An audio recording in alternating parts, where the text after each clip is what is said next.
Chapter 274, Outer Heaven, Energy Movement Treasure Position. As dusk approached, the sun set in the west. Gu-en sat on the stone bench, playing with the 7 stars mirror in his hand, his face full of impatience.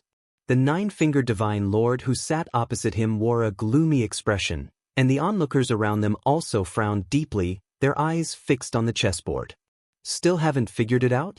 Admit defeat. Gu-en couldn't help but speak out, which sounded absurd.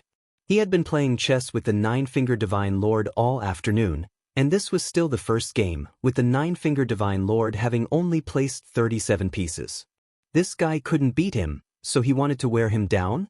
Gu-en saw through the 9-fingered Divine Lord's intention, so he placed each chess piece in the position the 9-fingered Divine Lord was thinking of playing, causing him great torment. Being seen through felt extremely uncomfortable. The 9-fingered Divine Lord couldn't understand it. He had simulated countless scenarios and thought his chess strategies were varied, yet Gu-en always managed to play where he intended, interrupting his thoughts. Little did he know, Gu-en could see through his strategies by using his ability to peer into fate. Gu-en could foresee what the 9-fingered Divine Lord would do next. Although the 9-fingered Divine Lord's cultivation level was high, preventing Gu-en from seeing too far into his future, he could easily see through the next hour. The slower the 9-fingered Divine Lord played, the faster Gu-en played, quick, precise, and ruthless, constantly attacking his psychological defenses. Hearing Gu-en's words, the 9-fingered Divine Lord cursed inwardly. If they were at sea, who would dare treat him like this? The key issue was that he indeed had a scheme, so he was both angry and embarrassed.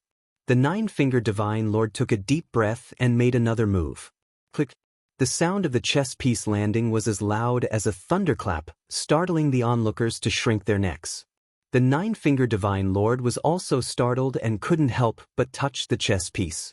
Gu-en's lips curved upward, and he used the 7 stars mirror as a fan, pretending to be profound and mysterious. The 9-fingered Divine Lord looked at him and suddenly felt like hitting someone. No more! No more! The 9-fingered Divine Lord shouted angrily. Upon hearing this, Gu-en immediately stood up and left. Watching his back, the 9-fingered Divine Lord opened his mouth but only felt a heavy weight on his chest. Gu-en decided to take a walk and personally see every inch of the 3rd Medicine Valley. He wanted to use his perception as the divine immortal of wondrous Dharma to feel the place he had lived in for so many years.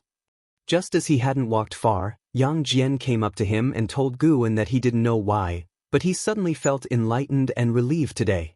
Gu-en smiled and comforted him, saying it was because his cultivation had shown results. Receiving praise from his master, Xianxia was instantly invigorated and left happily, prepared to spar with Li Lingtian. He knew Li Lingtian had always wanted to spar with him. As soon as Xianxia left, an Xen came and said the white spirit rat was missing again. Gu-en began to comfort her. After sending an Xen away, Tang Yu came. There were quite a few trivial matters today, unlike usual. Gu-en did not feel irritated but rather found it amusing. What about being the divine immortal of wondrous Dharma? He still cared about these low-level old friends around him and wanted to maintain his life. The path to immortality was long, and the 9 heavens of immortal path, the divine immortal of wondrous Dharma, was merely the 6th layer heaven. What kind of realm lay beyond the 9 heavens? He was very much looking forward to it and was full of fighting spirit. An hour later, night fell, and Gu-en leisurely walked back to the pavilion. From afar, he saw a graceful figure standing under the pavilion. It was Ji Xiaoyu. Gu-en saw that Ji Xiaoyu was holding an object in her hand. He did not mind, as he had already seen through the causes and effects of that treasure. The blood prison great saint lying on the ground saw Gu-en, and his ox-like eyes lit up. He felt that his master had changed a bit again. Could it be that his master had become stronger again? This was definitely a good thing for him. The stronger the master, the greater his face, and he could also gain more benefits. Gu-en came to Ji Xiaoyu and asked with a smile, "Isn't this your time for cultivation at night? Why are you waiting here?" Ji Xiaoyu's eyes fell on Gu-en's forehead, where a golden pattern faintly glowed under the night sky. She couldn't help but raise her hand and touch her own forehead. There was a red pattern on her forehead, finer than Gu Anna's Dao pattern. She smiled and said softly, "Nothing, just came out to look at the moonlight." The item she was holding in her other hand disappeared. Guan turned around and stood shoulder to shoulder with her, looking at the bright moon in the night sky. He smiled and said, "Xiaoyu, what do you think the scene beyond the sky is like?" Ji Xiaoyu, hearing this, looked up at the night sky and replied, "Perhaps there are many other worlds. I have heard the elders in my clan say that every star in the sky is a world. The Tao is simple and all things follow the same principles. Life on earth is as tiny as dust, and the heavens and earth in the Tao are as small as stars." Guan couldn't help but turn his head to look at her, surprised she could speak such profound words. Unknowingly, this girl had already grown so tall. If one cultivates to immortality, they can eventually fly beyond the sky. Ji Xiaoyu finished speaking and looked at Guan. Guan met her gaze and found that her eyes were still very beautiful.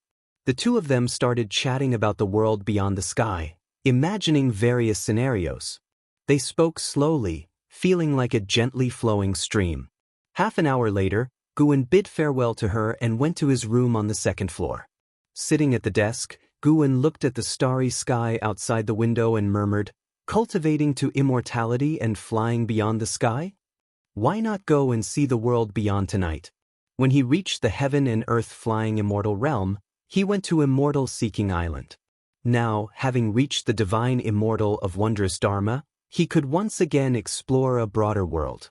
Gu Anna's lips curved upward, and his immortal soul of wondrous Dharma directly jumped out of his body, out of this world. In an instant, he was in the starry sky, overlooking the great heavenly spirit land below.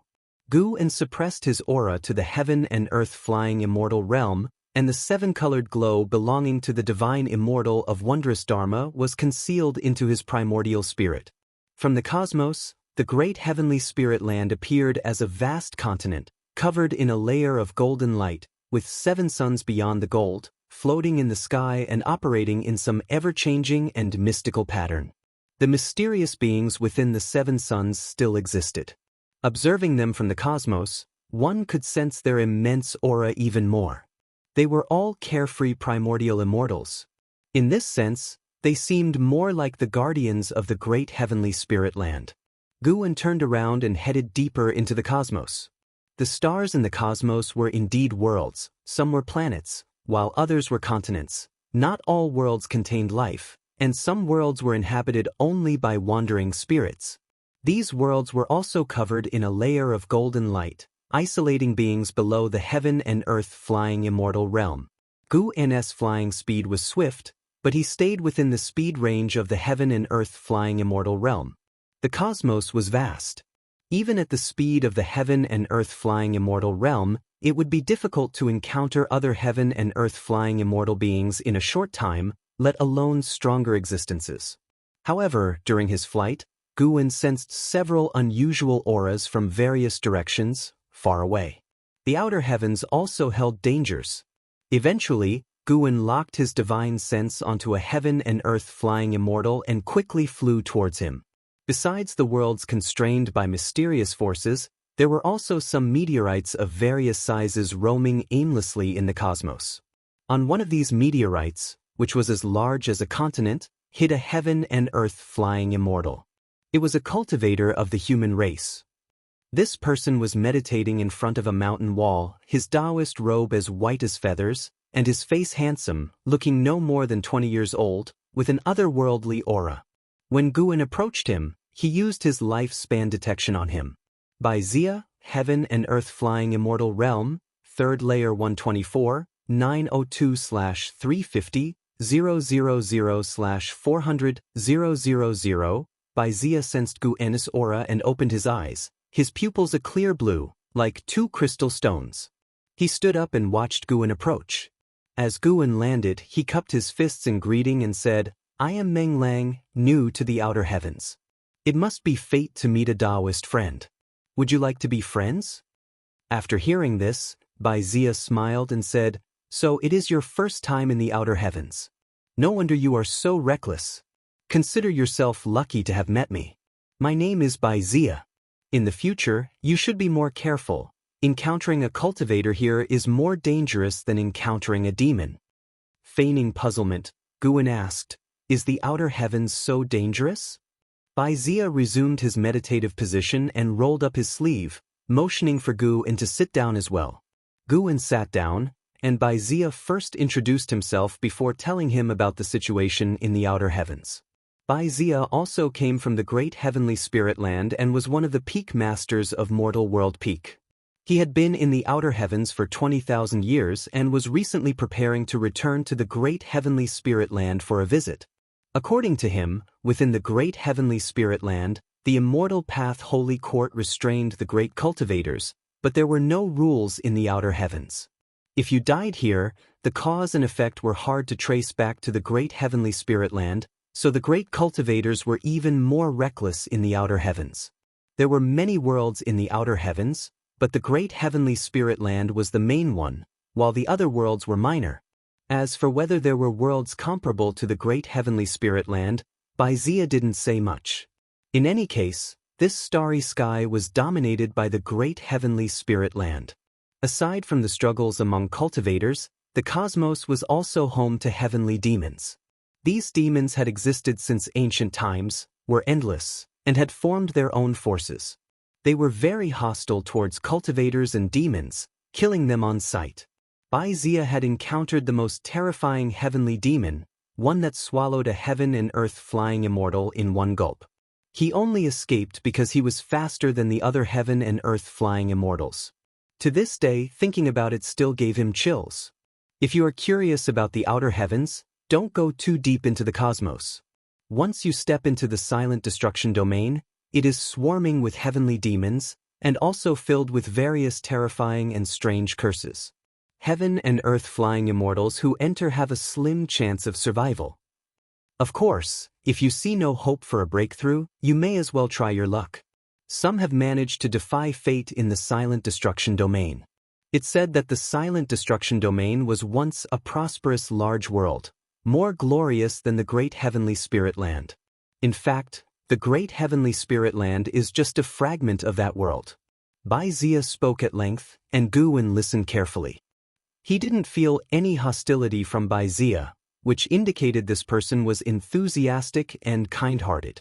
Of course, Guin was not afraid of a sneak attack. Wuxia looked at Guin and asked, "Taoist friend Meng Lang, which sect are you from?" The great heavenly spirit land was vast, but for heaven and earth flying immortals, it wasn't very big. Guin replied, "To be honest, I am just a loose cultivator with no sect. Years ago, my sect caused trouble and was exterminated. I escaped and have been cultivating in seclusion ever since." Intrigued, Wuxia asked, "You managed to reach the heaven and earth flying immortal realm just by cultivating on your own? Taoist friend, it seems you have great talent. Why not join our mortal world peak? I can make you a peak master, and you can also gain an energy movement treasure position in the Holy Court. With the Holy Court's chi fortune, perceiving the heaven and earth rules will become easier." Chapter 275 The Status of Mortal World Peak. Taoist friend, can you introduce me to the Holy Court? Guin didn't immediately accept Wuxia's invitation but instead asked this question. Is there an entire dynasty of immortal spirits within the great heavenly spirit land? Could it be the Holy Court? No, that dynasty, though powerful, was definitely not the most powerful in the world. In the mortal world, there was an incredibly vast continent, and even the divine sense of the carefree primordial immortal faced resistance just by nearing its edge. That continent should be the location of the Holy Court. Wuxia gave Guin a suspicious look. How could this person not know about the Holy Court? How long has he been in seclusion? Although puzzled, Wuxia still introduced it as was appropriate. The Holy Court is the absolute ruler of the great heavenly spirit land and the origin of the immortal path, located in the Taoist divine continent of great heavenly spirit land. The Taoist divine continent is the largest continent within the great heavenly spirit land, and the human race also originated from the Taoist divine continent, eventually spreading throughout the entire great heavenly spirit land. The Holy Court does not interfere with affairs across the land but ensures the safety of the great heaven and earth. If there is a world-ending catastrophe or an invasion by outer heaven demons, they would take action. They also oversee various Chi Fortune sects across the world. If any sect brings disaster to the world, the Holy Court would send someone to punish them. Within the great heavenly spirit land, the cultivators of the Holy Court represent immortals. Not all Chi Fortune sects can obtain the Chi Fortune treasure position of the Holy Court. The Chi Fortune treasure position enhances one's understanding of heaven and earth rules and extends lifespan, making it a pursuit for countless cultivators. Mortal World Peak may not be as powerful as it was in ancient times, but it has a profound foundation. Many of our ancestors are venturing in the outer heaven. If they encounter each other, they can offer mutual assistance. The Peak Master's authority is vast, not only holding office in the Holy Court but also overseeing tens of thousands of disciples on the peak. Baizia's tone was filled with pride, as if Mortal World Peak was the most formidable Chi Fortune sect in the world. Guin curiously asked, "How does Mortal World Peak compare to the Star Sea congregations, Seven Stars Spirit Realm, Deep Sea Spirit Palace, and the Bitter Sea Buddha sect?" Baizia glared and said, "How can Star Sea congregations, Seven Stars Spirit Realm, and Deep Sea Spirit Palace compare to our Mortal World Peak? The founder of Star Sea congregations once cultivated at our Mortal World Peak, and generations of their disciples remember our kindness. As for Seven Stars Spirit Realm and Deep Sea Spirit Palace, they are just third-rate sections. Bitter Sea Buddha sect is somewhat formidable, but that's only because Xianxia has been interested in Buddhism for the last million years. Once Xianxia's favor passes, who knows if they can even stand their ground. Xianxia is the Lord of the Holy Court, named after heaven, and whose true name cannot be spoken." Baizia's tone was filled with disdain, which fueled Guin's imagination about Mortal World Peak. He stared at Guin and said, "What do you think, Taoist friend Meng? Join Mortal World Peak. Although there is no restriction from the Holy Court in the outer heaven, background still matters. Mortal World Peak has a significant reputation." Guin hesitated and said, "To be honest, I have some reservations about going to the Holy Court for the Chi Fortune treasure position." The Chi Fortune treasure position sounded great, but there were too many intricacies involved. The Holy Court could potentially control all Chi Fortune treasure positions through Chi Fortune, which concerned his principles. "What kind of nonsense is that? If you don't want it, I won't force you. I can leave the spot for someone else." Many people would fight tooth and nail for a Chi Fortune treasure position. If you possess a Chi Fortune treasure position, any sect in the world would have to respect you. As long as you don't exploit others, you'll be a welcomed guest anywhere. Not every cultivator in the heaven and earth flying immortal realm can obtain a Chi Fortune treasure position. Baizia shook his head, laughing. Guin curiously asked, "It's so rare. Why would you give it to me? We've just met, and you're inviting me." Baizia coughed and said, "It's precisely because I see your exceptional talent and lack of background. Within the great heavenly spirit land, unaligned cultivators in the heaven and earth flying immortal realm are extremely rare. Mortal World Peak is powerful, but not invincible. Of course, after joining Mortal World Peak, if you misbehave, Mortal World Peak won't go easy on you. Our Mortal World Peak has beings that surpass those in the heaven and earth flying immortal realm." Reaching the heaven and earth flying immortal realm meant breaking through minor realms was incredibly difficult. It had been 10,000 years since he had a breakthrough in a minor realm. Guin wasn't surprised. He had long guessed that the Mortal World Peak hid some carefree primordial immortals. He continued to ask, "Why don't you try to recruit heaven and earth flying immortals from other sects? For example, there are heaven and earth flying immortals in the Star Sea congregations." Baizia shook his head and said, "How could it be so easy to recruit them? Not speaking of karma and relationships, those heaven and earth flying immortals wield great power within their sects and regions, monopolizing cultivation resources.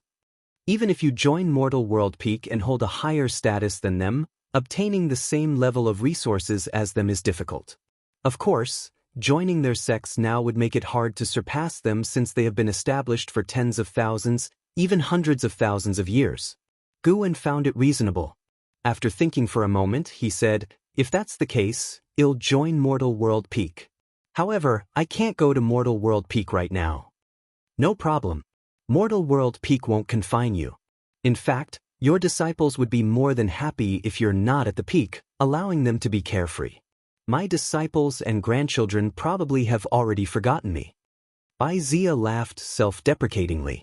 He then took out a piece of green jade, carved with a mountain peak.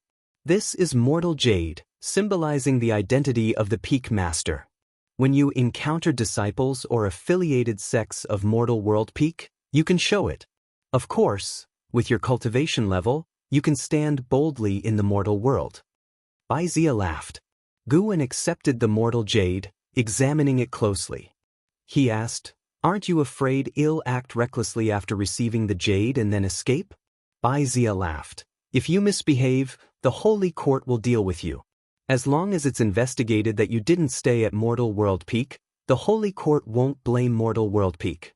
In fact, when you show the mortal jade, you also add strength to Mortal World Peak, making the world know Mortal World Peak has another heaven and earth flying immortal." This made Guwen more cautious of the Holy Court. No wonder the Seven Stars spirit realm didn't openly harm the continent's beings. They were afraid of the Holy Court. At that time, the Star Sea congregations also sent many disciples to gather evidence against the Seven Stars spirit realm, seemingly to accuse them. The Holy Court protected the beings of the world but not the sections. The world was vast, and the Holy Court couldn't care for every being, so there would always be places where beings suffered. Guwen continued to inquire about the power dynamics of Mortal World Peak, and Wuxia didn't hold back, informing him of the allies and affiliated sects of Mortal World Peak as well as their enemies. Overall, Mortal World Peak had more allies than enemies, which was why it could stand strong in the mortal world. As they continued talking, the conversation shifted to the outer heaven. Guwen intentionally hinted at his desire to explore the outer heaven to prevent Wuxia from investigating him in the mortal world. After chatting for a long time, Guwen finally took his leave. He didn't head towards the great heavenly spirit land, but instead flew into the depths of the universe. Wuxia watched Guwen's departure direction, deep in thought. He mentioned the Star Sea congregations, Seven Stars Spirit Realm, and Deep Sea Spirit Palace. These three forces are adjacent to each other. Could he come from that region? I need to check it out. How could such a place produce a heaven and earth flying immortal without a sect background? Strange. After parting ways with Wuxia, Guwen only pretended to head towards the silent destruction domain. Once he escaped the divine sense range of the heaven and earth flying immortal, he used the limitless freedom step to return to the mortal world. Guwen's soul re-entered his body, and he stretched with a yawn. It was still not yet dawn.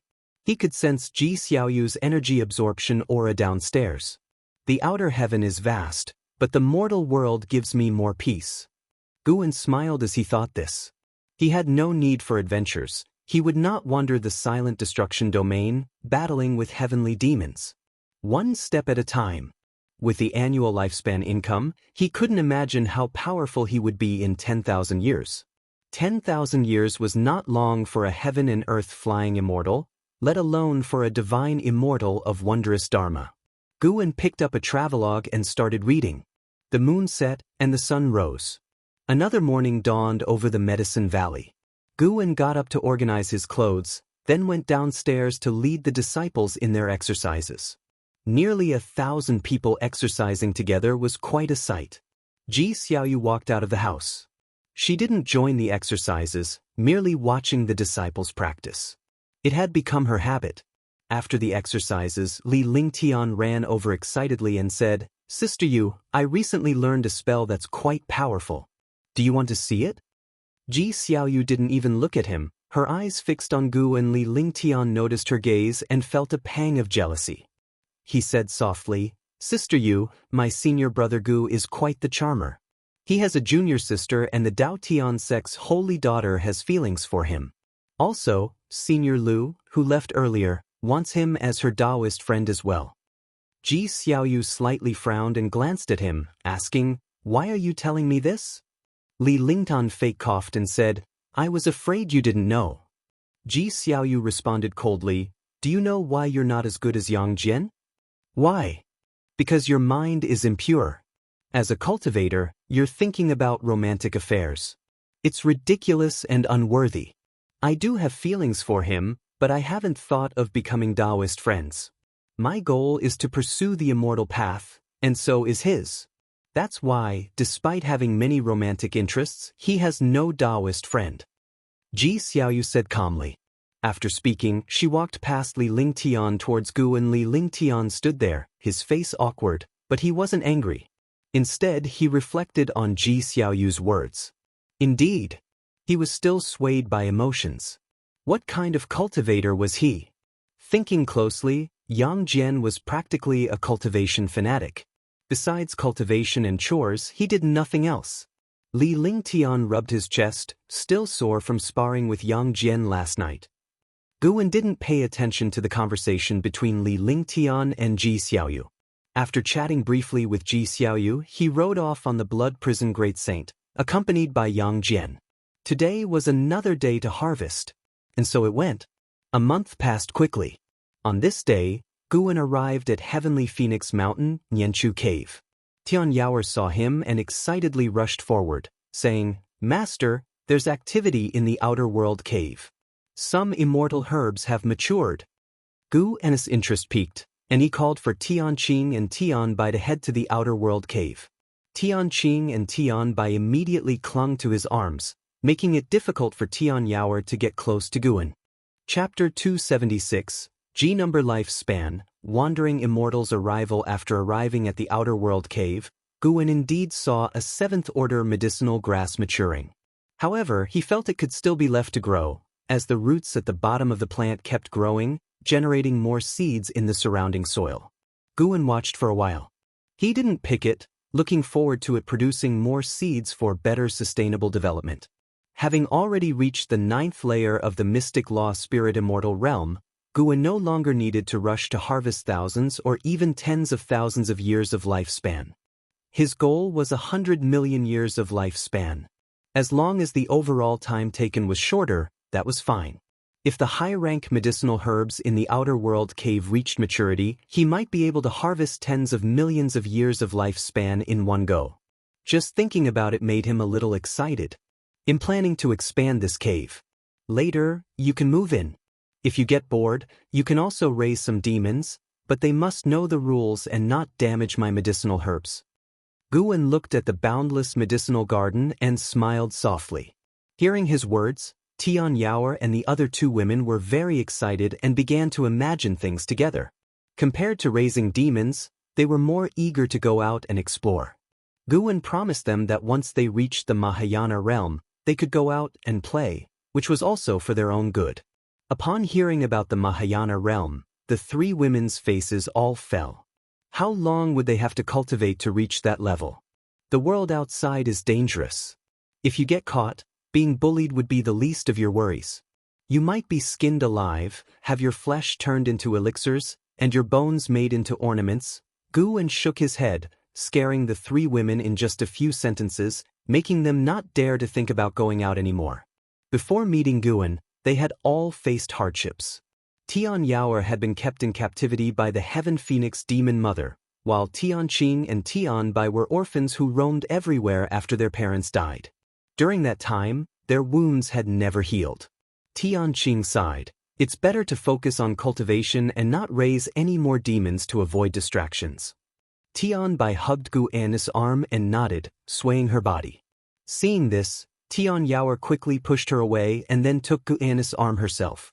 There's a calamity brewing outside right now. Guan's heart fluttered, but his face remained serious as he began to talk about the calamity on the ocean. The 3 women were quickly intrigued and listened attentively. The sea-breaking rift, divine exotic realm, divine exotic resentful ghosts, and other details made them tremble with fear. Immortal and indestructible ghosts, they didn't know how to deal with them. Master, will this calamity affect you? Should you hide in the cave? If the forces on the sea can't handle it, it will eventually spread to the continent where we are. How could there be such terrifying ghosts in the world?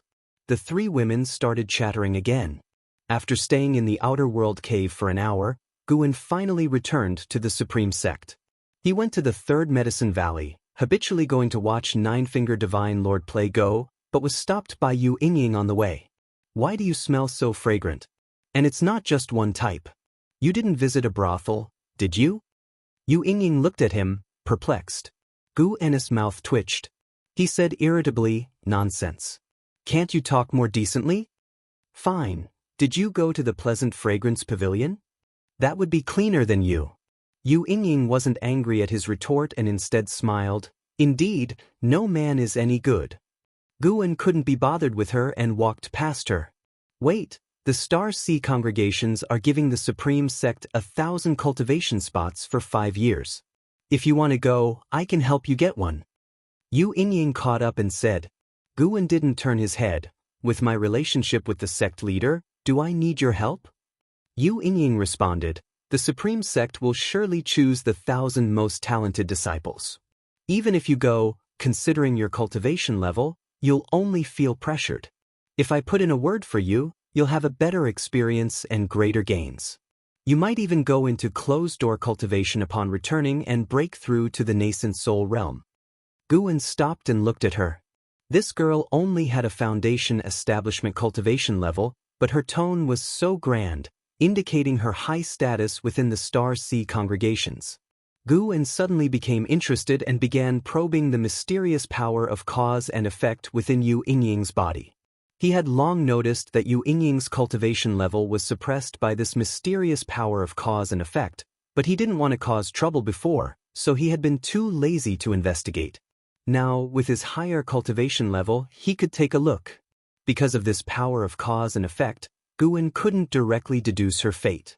Suddenly, Gu En saw a grotesque face bursting out from Yu Yingying's body, lunging at him, then dissipating into smoke.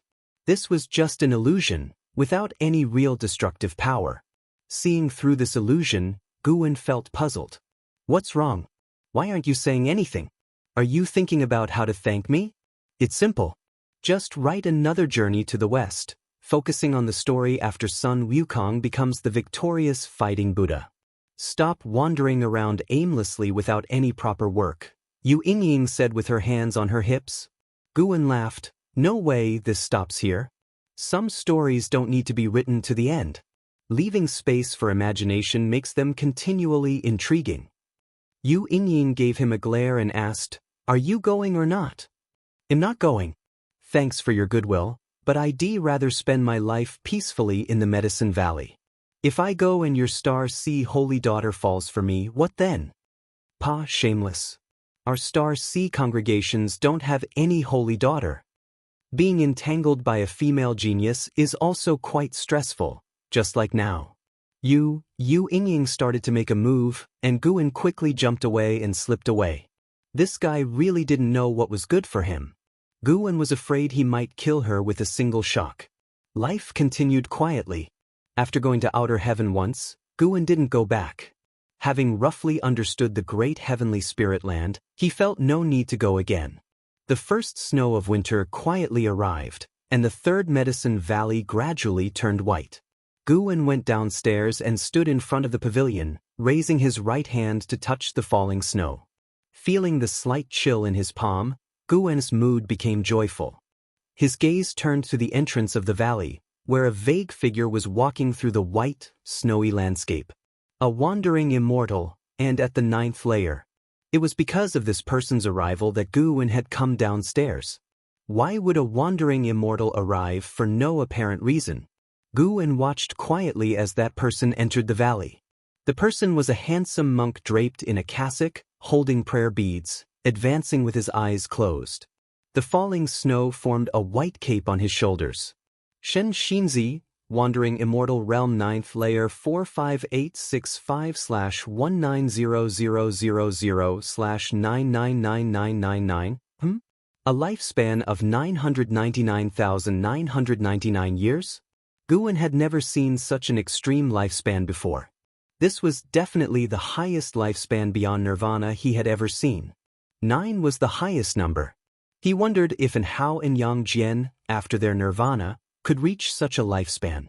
Gu En pondered thoughtfully, watching as Xianxia walked toward the Go area in the Medicine Valley, evidently heading for Nine-Fingered Divine Lord. Many disciples in the valley noticed Xianxia's arrival. So not only was Guan watching him, Xianxia did not draw much of his attention, and he did not even open his eyes. After arriving among the crowd, Xianxia heard Nine-Fingered Divine Lord's urging voice. "Can you play faster? Your slow pace makes you an indecisive player." Nine-Fingered Divine Lord looked impatient, with his arms crossed. Across from him, Elder Lu muttered, "You were even slower than me when you played against my master." Nine-Fingered Divine Lord glared and replied, "I wanted to drag it out and win against your master. Do you think you can drag it out and win against me? Even if you lay in a coffin, I could leisurely sit here and wait for your next move. Does it have any meaning?" Hearing this, Elder Lu's face turned green. The surrounding disciples, displeased, began to criticize Nine-Fingered Divine Lord for speaking excessively. Of course, they dared to speak out because they knew Nine-Fingered Divine Lord well and knew he wouldn't be genuinely angry. Unbeknownst to when, Nine-Fingered Divine Lord within the Third Medicine Valley could show his true self without pretenses, and he enjoyed this feeling. Even in the midst of verbally jousting with everyone, Nine-Fingered Divine Lord glanced at Xianxia in the crowd. He only took a look before withdrawing his gaze. Xianxia opened his eyes and began observing the game. After an hour, Elder Lu conceded the match. Others took turns playing, while Xianxia stood by and watched. Although they were curious about him, no one questioned him further. By now, they were used to great cultivators coming to the Medicine Valley to observe Go games, all for Nine-Fingered Divine Lord. Guan did not continue to watch Xianxia. He rode the Blood Prison Great Saint and began to patrol the Medicine Valley. After noon, Nine-Fingered Divine Lord won another game. He looked at Xianxia and said, "Little monk, want to play a round?" Xianxia responded, "Amit ba, then I humbly seek your guidance." The disciples, seeing his exceptional aura, made way. After taking a seat, Xianxia made the first move. Having observed 3 games, he already knew the rules. With a smirk, Nine-Fingered Divine Lord adopted Guan's aura and played each move faster than the last. In just 30 minutes, Xianxia lost. Nine-Fingered Divine Lord asked proudly, "How was it? How do you find this game?" Xianxia pondered, "It truly contains profound principles. The small board encompasses myriad phenomena. Black and white swallowing each other resembles the competition of all things in heaven and earth, ever-changing. It can turn despair into hope and hide traps to kill, very intriguing." Nine-Fingered Divine Lord stood up, "Let's go somewhere else to chat. We shouldn't disturb the others playing Go." Xianxia nodded and stood up. The disciples sighed in relief. With Nine-Fingered Divine Lord gone, they could enjoy the fun of Go without his constant guidance. Nine-Fingered Divine Lord wasn't only formidable at playing but also loved to instruct them, making their game experience quite torturous. The two walked along the path in the Medicine Valley. Nine-Fingered Divine Lord, gazing at the boundless sky, asked, "Little monk, why are you here? Just passing by, or directed by the Bitter Sea Buddha sect?"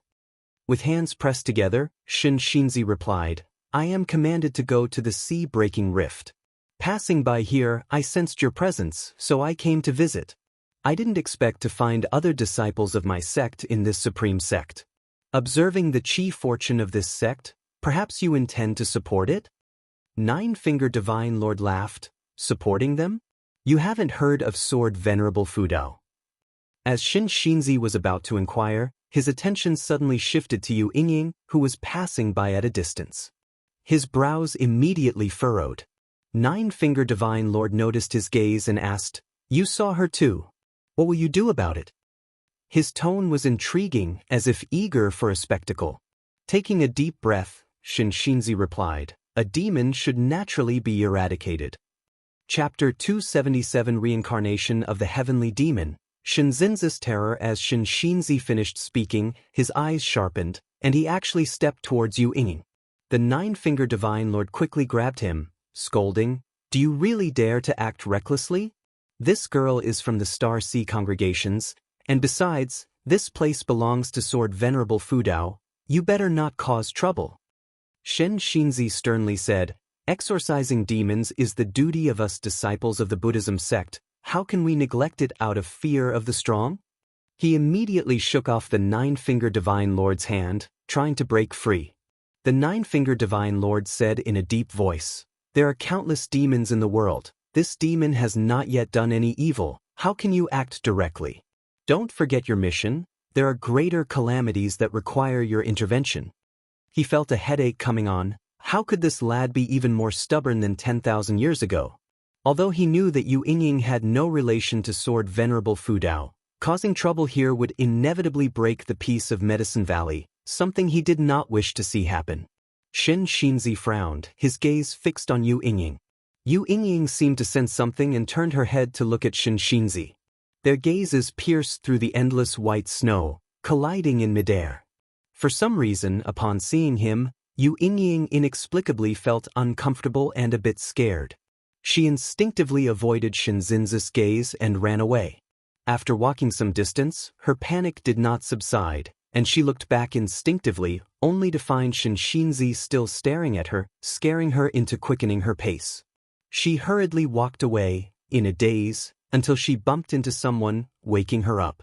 She took a closer look and found that she had bumped into Guan amidst the falling snow. Guan stood in his blue robe, drifting with the wind. He held a mirror in his hand, like a folding fan. The hair crown on his head reflected the light, and along with the gold pattern on his forehead, it made Yu Yingying stare in awe. For the first time, Yu Yingying felt that Guan had such an air of elegance. If there were truly immortals in this world, they would probably look like this. "What's wrong with you?" Guan asked. Of course, he knew what was going on, but he had to pretend to be oblivious. Yu Yingying snapped out of her daze and for some reason felt calmer in front of Guan. "Just now, a monk kept staring at me," Yu Yingying said aggrievedly. Guan laughed. "Aren't you the one who's fearless? How can you be afraid of a mere monk?" Yu Yingying glared. "I don't know why, I just felt uneasy under his gaze." "Uneasy? Did you do something guilty, stealing his cassock?"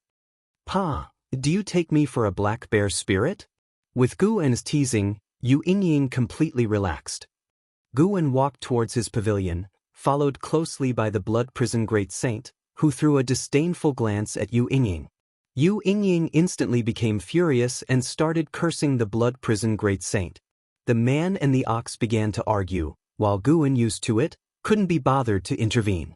In the following days, Xianxia stayed at the Supreme Sect, investigating the disciples' impressions of Sword Venerable Fu Dao. 3 days passed quickly. Xianxia returned to Medicine Valley, having understood that Sword Venerable Fu Dao was righteous and cared for the common people, and would not prevent him from exorcising demons. Upon arriving at Medicine Valley, he encountered Yang Jian and Li Lingtian. Yang Jian was pulling Li Lingtian out, looking for a place to spar. Li Lingtian was very reluctant, but did not back down verbally. Seeing the two, Xianxin's gaze was fixed. He moved to block Yang Jian. Yang Jian looked at him, his brows slightly furrowed. Even now, suppressing his cultivation level, Yang Jian couldn't hide his extraordinary presence, showing the demeanor of a prodigy. Standing beside him, Li Lingtian appeared completely overshadowed. Glaring at Xianxia, Li Lingtian said disgruntledly, "Monk, what do you want?" Xianxia spoke. "Amitabha, this poor monk sees that you both have remarkable auras and unique bones. Why not join our Bitter Sea Buddha sect and cultivate the great Tao?" Bitter Sea Buddha sect? Before Yang Jian could speak, Li Lingtian was already flustered. "You want us to become monks? Impossible." He was the crown prince. How could he become a monk? Monk is just a worldly term. Becoming a Buddha is the great Tao, which is eternal. Xianxia said calmly. Scratching his head, Li Lingtian thought that this guy was either crazy or genuinely capable of something. Suddenly, he didn't dare to provoke him. In Medicine Valley, he always encountered great cultivators, so he couldn't remain arrogant. Yang Jian said softly, "Thank you for your kind offer, but I already have a master, and I don't wish to take another. Farewell." He bypassed Xianxia and walked out of the valley. Li Lingtian quickly followed. Xianxia watched their departing figures, contemplating something. Meanwhile, in the distance, beneath a pavilion, Gu In and Ji Xiaoyu stood side by side, appreciating the snowy scenery. Ji Xiaoyu noticed Xianxia and said, "That monk seems unusual. I wonder if he will cause trouble for Yang Jian." Although she had never sparred with Yang Jian, she felt he was extraordinary. Curious about how Gu In had made Yang Jian so loyal, she learned that Yang Jian had been nurtured by Gu In's elixir, gradually unlocking his talent, which made her admire Gu In even more. Perhaps Gu In's cultivation talent was ordinary, but his character deeply impressed her. Gu In turned back. He is a high monk. How could he trouble Jian'er? If anything, he would bring blessings, wouldn't he? Ji Xiaoyu glanced at him. Seeing the genuine smile on his face, she believed his words. They continued chatting casually. Eventually, Xianxia still found Yu Yingying. At first, she was very afraid of him, but he only asked her about some matters, which gradually made her lower her guard.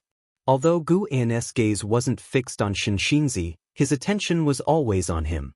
If Yu Yingying were outside and got caught by Xianxia, he wouldn't intervene, but not in Medicine Valley. Gu In thought Xianxia wouldn't harm Yu Yingying, but he was wrong. Late at night, Yu Yingying was meditating and cultivating in her room. The candlelight reflected her shadow on the wall, swaying slightly. Suddenly sensing something, she opened her eyes to see a figure entering her sight, startling her so much she instinctively crawled backward, hitting the wall. "What do you want?" Yu Yingying asked nervously, her voice loud, clearly trying to alert others. Standing by the bed, Xianxia looked down at Yu Yingying with a serious expression. "Don't waste your efforts. I have set up a barrier. No one can hear your cries, nor can you escape." Xianxin's gaze was oppressive, and his tone was cold. Yu Yingying gritted her teeth and asked, "Who are you? What grudge do you have with me?" "Amitba, we have no personal grudge. This poor monk can let you die knowing the reason. You are the reincarnation of a heavenly demon. Once your cultivation reaches the primordial spirit stage, you will regain memories of your past life and bring calamity to the world." Xianxia replied. Upon hearing this, Yu Yingying's expression changed dramatically, but instead of arguing, she sat dazedly on the bed, looking desolate. "I see," she murmured, a bitter smile appearing on her face. She closed her eyes, preparing to accept her fate. Xianxia closed his eyes and raised his right hand, ready to end Yu Yingying's life. Suddenly, a hand pressed on Xianxin's shoulder, causing his eyes to snap open, his Buddha heart trembling. This indescribable feeling made him inexplicably fearful. Having faced countless formidable demons, even in defeat, he had never felt this way. He was shocked to find himself unable to move, his mana suppressed and inactive. He immediately thought of someone. Sword Venerable Fudao. Legend had it that in a book, it was written that Sword Venerable Fudao would lightly tap the shoulder before killing someone. He had thought it was just a tale, but it turned out to be true. Outsiders are not permitted to kill within the Supreme Sect. Gu In's voice reached Xianxin's ears, hoarse and indifferent, carrying an undeniable authority. Next, Xianxia felt the hand on his shoulder disappear, an immense relief flooding over him. He exhaled deeply, his forehead drenched in cold sweat, unable to remain calm. In that brief moment, he truly thought he would die. Looking again at Yu Yingying, his eyes were complex. "Amitba," Xianxin's voice rang out, followed by the sound of the door opening. Yu Yingying opened her eyes to see that Xianxia had vanished. Thinking about his earlier tone, it seemed he was sighing. However, Yu Yingying felt no relief from the brush with death. Instead, she remained despondent. The reincarnation of a heavenly demon. Having grown up in the Star Sea congregations, she had heard tales of the heavenly demon. No wonder her father was reluctant to teach her cultivation. When he heard she was coming to the Supreme Sect, he was pleased, fearing she might implicate him. That night, Yu Yingying leaned against the wall, lost in thought. The next morning, she tidied herself up before leaving the house. Seeing the disciples of Medicine Valley exercising, their faces brimming with smiles, she felt as though she were in a different world, suddenly somewhat envious. These people might not have natural talent or prominent origins, but at least they could look forward to their future. And what about her? Born unlucky, unloved by her father, Shunned by her mother, everyone saw her as a curse. She spotted Xianxia. He stood under a tree, watching the disciples exercise, deep in thought. He didn't turn his head despite her gaze. Does he pity me, or is he afraid of dirtying his hands? Yu Yingying stood there, stunned. After the morning exercises ended and the disciples dispersed, she still stood at the entrance. Time passed unknowingly. Guwen rode the blood prison Great St. Pastor Yard and shouted, "Ms. Yu, what are you daydreaming about? If you have nothing to do, go shovel the snow with them.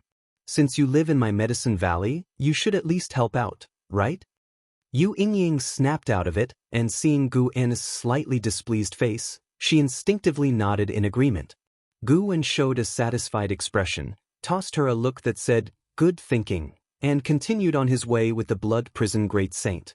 At that moment, Yu Yingying came to her senses. Recalling Guwen's arrogant expression, she couldn't help but stomp her feet, muttering, "Making me do the chores." Although she cursed, her heart wasn't angry. She suddenly thought, there's no place for her in the world, but this medicine valley accepted her. She's not that miserable after all. The worst-case scenario, she would never cultivate, live a few hundred years like Guwen, and then die. As for where she'd go in the next life, she didn't care anymore. In the next life, she wouldn't be her. Chapter 278 Lord of all realms, head of immortals Xianxia stood under the tree, also lost in thought. Unlike Yu Yingying who had already come to terms with things, he was still puzzled. He was shocked by Sword Venerable Fudao's power, and doubted his own thoughts. Based on his investigation these past few days, Sword Venerable Fudao absolutely was a great power who cared for the common people, capable of correcting a sect's behavior and reaching out to save the world. With Sword Venerable Fudao's cultivation level, he surely could see through Yu Yingying's karmic ties. Did he really not want anyone causing slaughter in the Supreme Sect, or did he think Yu Yingying shouldn't be killed? Shinzin's mind was in turmoil until Nine-Fingered Divine Lord came to Medicine Valley to play Go, and only then was he awakened by him. "Why are you in such a state? Did you encounter Sword Venerable Fudao?" Nine-Fingered Divine Lord asked with a smile, standing before Xianxia. Xianxia closed his eyes and uttered a "Amitba."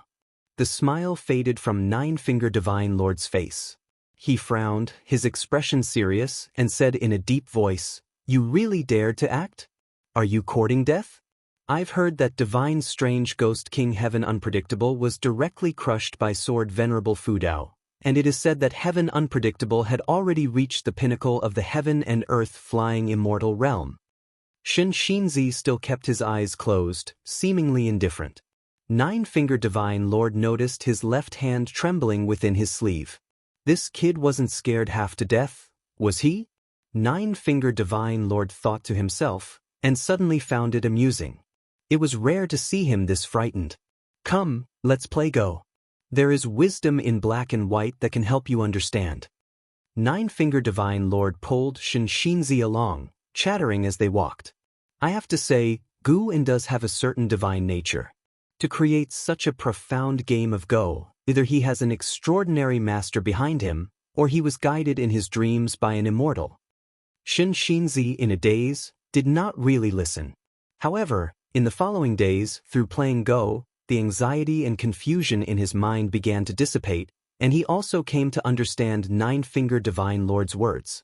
This game of Go was indeed extraordinary. The cold winter finally passed, and the spring festival of the Supreme Sect came around once more. It was worth mentioning that, through the promotion of Li Xiandao, people across the world had begun to celebrate the Spring Festival. In the Third Medicine Valley, Li Lingtian stood beside Yang Jian, his hands on his hips, as he looked at Xianxia under the distant tree, frowning. Why hasn't that monk left yet? Is he planning to stay here? Yang Jian was making lanterns beside him and replied nonchalantly, "He can stay if he wants, it's none of your business. My master hasn't chased you away either." Li Lingtian glared and said, "I'm different. I am your master's junior brother, and your master has the best relationship with my brother, the emperor." Yang Jian suddenly looked at him and asked, "By the way, have you heard from your emperor brother? He is cultivating among the Star Sea congregations and should be acquainted with an Hao, right?" "No contact yet, but he does have a good relationship with Hao. Both are already legendary geniuses in the Supreme Sect. Speaking of which, I haven't seen them in person. Perhaps my emperor brother doesn't even know of my existence. Li Lingtian replied. When he mentioned Leah, a trace of envy entered his tone. You could follow in your emperor brother's footsteps. I've heard that the Taizong dynasty and the Star Sea congregations have also established a friendly cooperation. Your father, the emperor, must have some way. Forget it, it's better to cultivate with you. To be honest, I think you are the strongest genius in the world. My emperor brother and Hao are nothing compared to you. Li Lingtian looked at Yang Jian seriously and said, expressing his genuine thoughts. In this lifetime, he admired Yang Jian the most. Not only was his talent unparalleled, but he also had the patience to cultivate diligently, avoiding the pursuit of empty fame. There's no way I'm the strongest, and I also have a goal to pursue. Yang Jian shook his head and laughed. A goal to pursue? Li Lingtian was immediately intrigued and began to ask, but unfortunately, Yang Jian would not say. Elsewhere, Guan approached Xianxia. At this moment, Xianxia was sitting on the ground, engrossed in Journey to the West. Taoist friend, the festival is approaching. Would you like to join us? Guan asked with a smile. Xianxia came to his senses, quickly got up, and saluted Guan, saying, Amitabha, thank you for the invitation. As a humble monk, I dare not refuse. What can I do to help? Guan waved his hand with a smile. You are a guest, there's no need for you to do anything.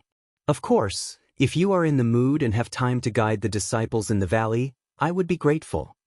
Xianxia couldn't help but ask out of curiosity, Benefactor, what do you wish to learn? Not for me, but for the disciples in the valley. Doesn't the benefactor seek the Mahayana Buddhist teachings and the immortal destiny? Me? Forget it. My current life is pretty good. I don't want to go out fighting and killing. I have a senior brother named Leah, who holds an immortal path supreme treasure. He's incredibly powerful, but unfortunately, only I know the hardships he faces behind the glory. I'm timid by nature and dare not kill people, so it's best for me to stay in Medicine Valley. Guan laughed freely, causing Xianxia to look at him with admiration. They chatted for a while before Guan took his leave. Xianxia watched his departing figure, filled with deep emotions. This Medicine Valley, though small, was truly fascinating. There were great cultivators who had achieved unparalleled heights, extraordinarily talented juniors, ill-fated disaster stars, and a valley master who had seen through life. If he were to cultivate Buddhist teachings here, it might bring him greater enlightenment.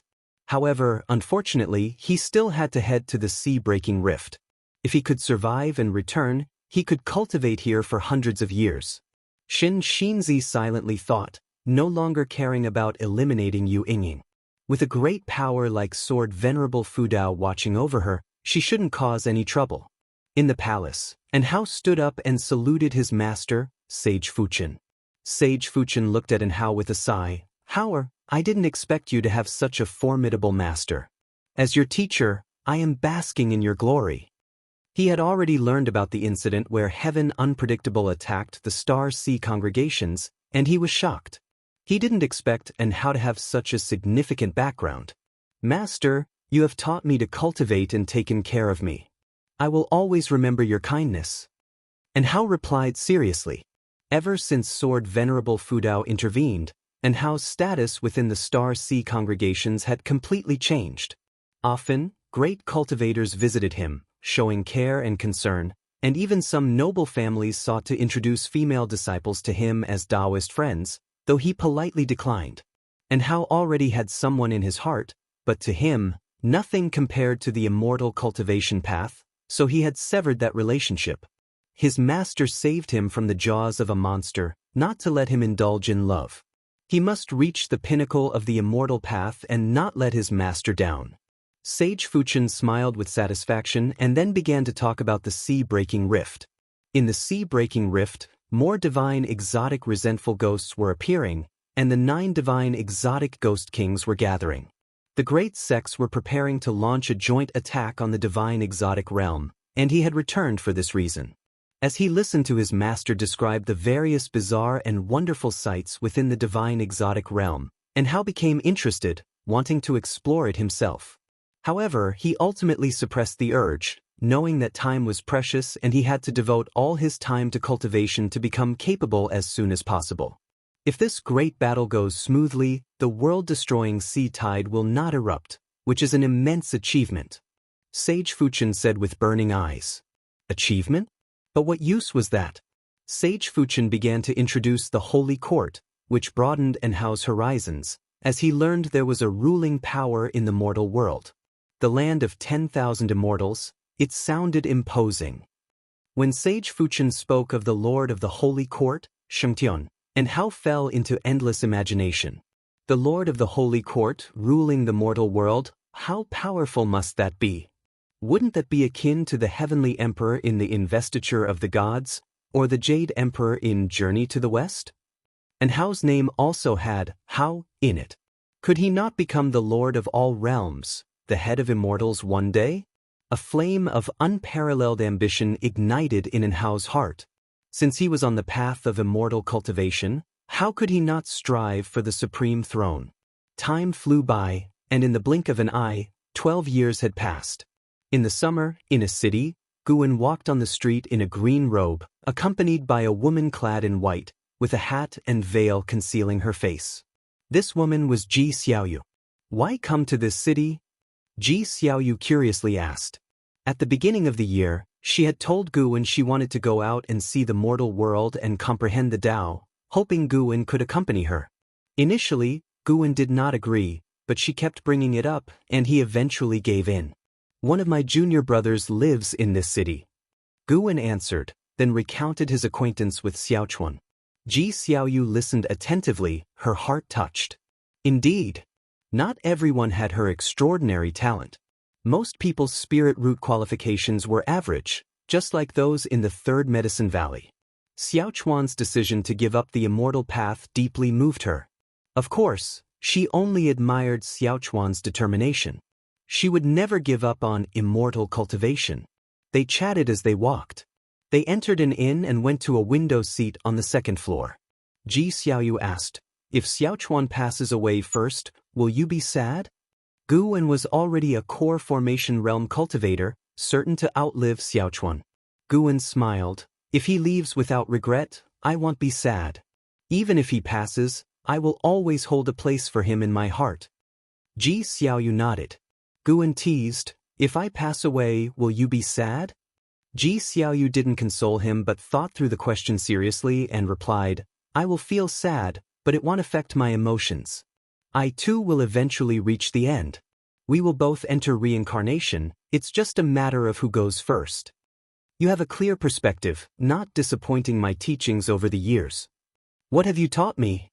My words, my actions, they influence you. True. Ji Xiaoyu nodded in agreement, making Guwen smile more broadly. This girl was so easily tricked, she was even more fun than in their past lives. Just as Guwen was about to speak, a sound of breaking through the air came from the sky. "Make way! Make way!" A rude voice echoed above the city, drawing Guwen and Ji Xiaoyu's attention. They turned to see a sea dragon flying low, stirring up debris along its path. On the sea dragon's head stood a young boy. Chapter 279. The Remarkable Pan. And looking at the sea dragon, Guwen felt that its aura was somewhat familiar, so he paid closer attention. Ah, isn't this the same aura as that of Sky Dragon? But it certainly isn't Sky Dragon. Sky Dragon is currently serving as the holy beast of ancient Sky sect, and according to Guwen's divine sense, that fellow is still snoozing. Guwen began to probe the sea dragon's causality and quickly understood its origins. It turned out to be a snake demon that had acquired the true blood of Sky Dragon and had just shed its old skin to transform into a sea dragon, leaping forward in talent. Guwen's eyes shifted to the youth sitting atop the sea dragon's head and executed a lifespan detection. Sujin, Foundation Establishment Realm, 9 layers 32/350/3080, a lifespan limited to 3,080 years in the past, would surely be considered a rare talent, but in the present world, It could only be said to be talented, though not top tier. Su Jin, dressed in white robes, splendid and regal, donning an intricate hair crown, looked vibrant and energetic, appearing to be only 16 or 17 years old. The sea dragon beneath his feet, Tenjiang Long, stirred up a strong wind as it flew low, lifting tiles off buildings, palaces, and even lanterns and sunshades off the streets, causing much chaos wherever it passed. Ji Xiaoyu frowned as she watched, raising her cup, preparing to take action. Guwen held her hand, smiling, "Don't be hasty." Ji Xiaoyu turned to him and said, "This is a city of mortals. Though there are some cultivators, they are few and far between. How could they stop that?" Before she could finish, the sound of a sword being drawn echoed throughout the city. Immediately after, the sea dragon let out a piercing scream as blood gushed from its spine, plummeting towards the street. The commoners on the street scurried away in panic, while Su Jin, atop the sea dragon's head, was flustered. He quickly leaped off, landing on a nearby rooftop. He had just landed when a sword was placed against his neck, causing his pupils to dilate in terror and beads of cold sweat to stream down his face. "Are you? What do you want?" Su Jin asked tremulously, followed by a voice behind him, "So brazen and reckless, are you trying to disregard Taikang's laws?" Inside the inn, Guwen withdrew his gaze and looked at Ji Xiaoyu, smiling. "See?" The one who had taken action was a nascent soul realm cultivator who practiced the art of concealing their aura, which is why Ji Xiaoyu had not noticed. Ji Xiaoyu took a deep look at the sword cultivator and then turned to Guwen. "Today's emperor truly acts decisively. I thought his laws aimed at cultivators were just for show, but I was wrong. They are indeed enforced. That sword cultivator's aura is not simple. The moment he drew his sword, the sword intent was strong." Guwen said, "Nowadays, the Taizong dynasty could be described as a place where dragons hide and tigers lie dormant, anywhere you could find a great cultivator. But we both have core formation realm cultivation. Why could you sense his presence and I could not? How could you ask that? Shall I tell you that you are not as good as me? Please, I am at least 156 years older than you. I heard you used to be a golden list genius but always said your talents were lacking. It seems now that you might have been playing the fool. You're right about that. I truly am, in fact, an immortal living incognito in the mortal world." Hee hee. Ji Xiaoyu gave Guwen a glance, but she was also amused by him. The two continued to drink and chat, no longer paying attention to Su Jin and the sea dragon. In the end, both Su Jin and the sea dragon were taken away by the nascent soul sword cultivator, to the cheers of the commoners. Over the following days, Guwen and Ji Xiaoyu strolled through the city. They even visited Xiaochuan's residence but only stood on the rooftop to look without disturbing Xiaochuan. Now that Xiaochuan had settled down with a family and children, his life was complete. After 2 days in the city, they left to visit other places. Because Guwen was concerned about medicinal herbs, this journey only lasted half a month, which was quite fulfilling for Ji Xiaoyu. With Gu and his company, she witnessed the vicissitudes of life. Guwen shared his life experiences to resolve her doubts, benefiting her greatly. Time flew by. At the end of summer, Guwen brought Yang Jian to Immortal Seeking Island. Ever since his visit to the divine exotic realm, Immortal Seeking Island was no longer invaded by divine exotic resentful ghosts. There were still many at sea, but not as numerous as before, and mostly acted alone. Just on entering the city, Guwen and Yang Jian heard the cultivators discussing the battle at the sea-breaking rift. This battle had been raging for more than a year. Xianxia, who sought to kill Yu Yingying before, also joined the battle, representing the bitter Sea Buddha sect. Those divine exotic ghost kings are truly troublesome, immortal and indestructible.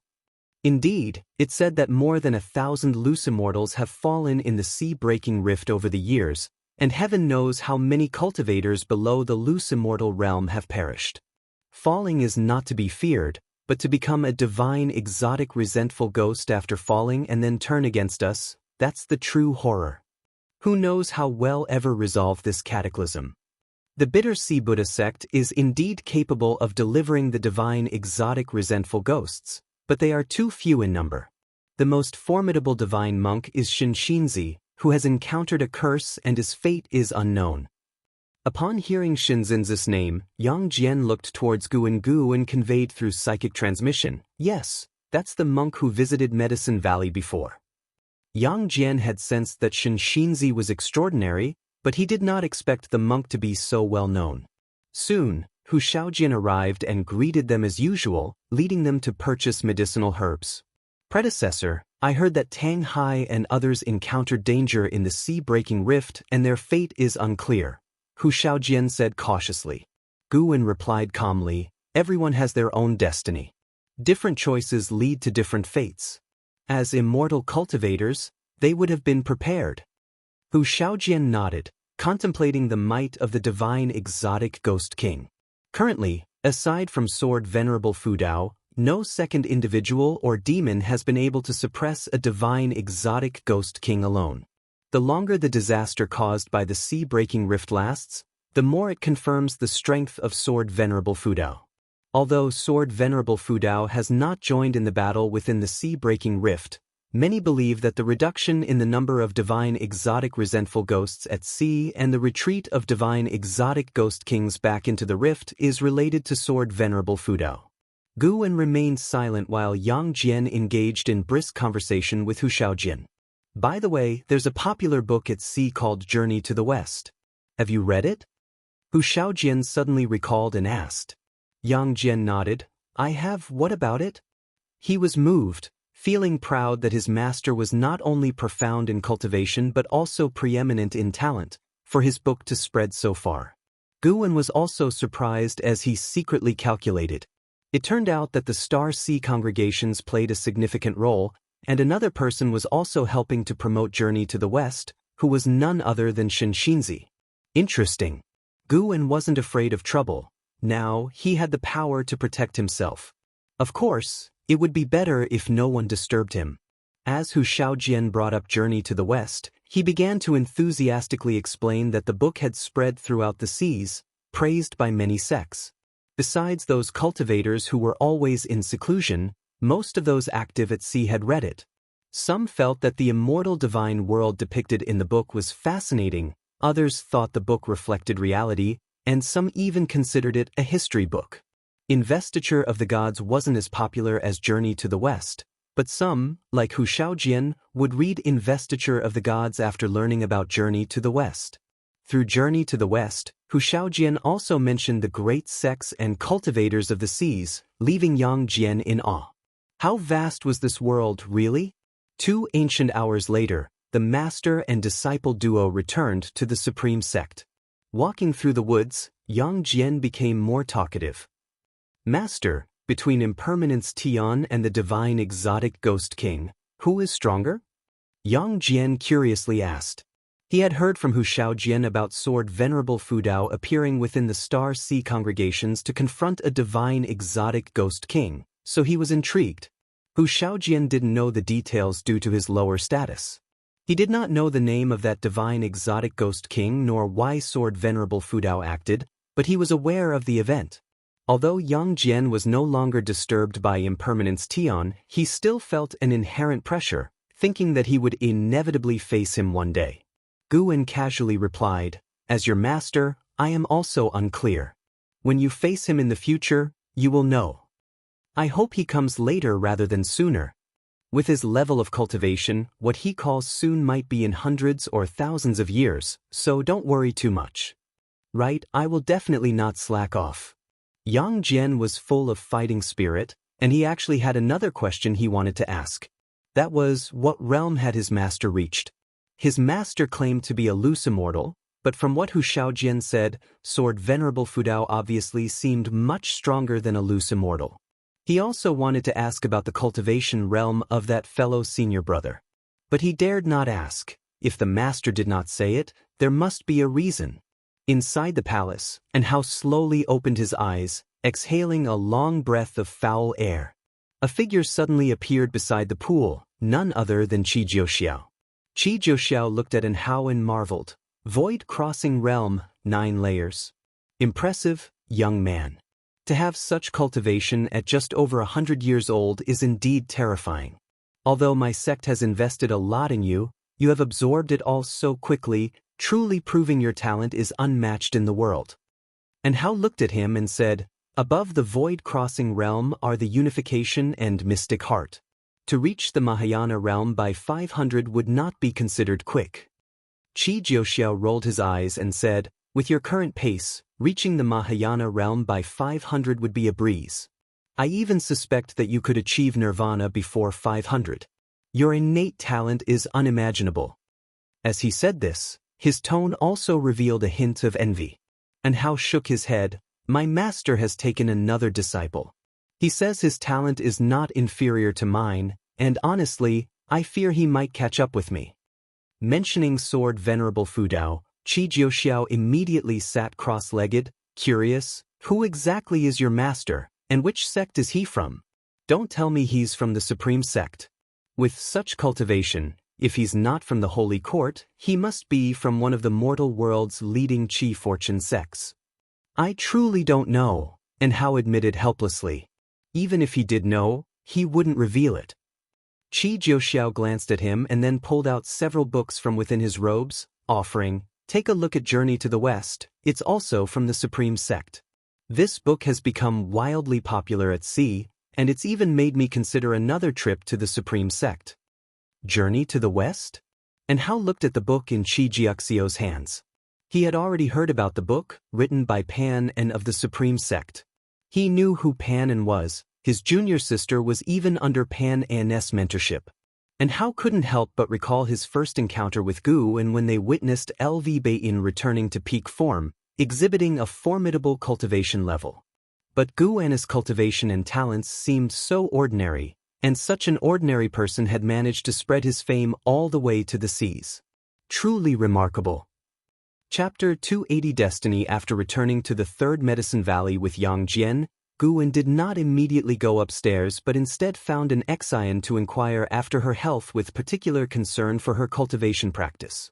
And Xin's maximum lifespan was 230 years. She could still wait for several decades before lifting the restrictions on her cultivation level.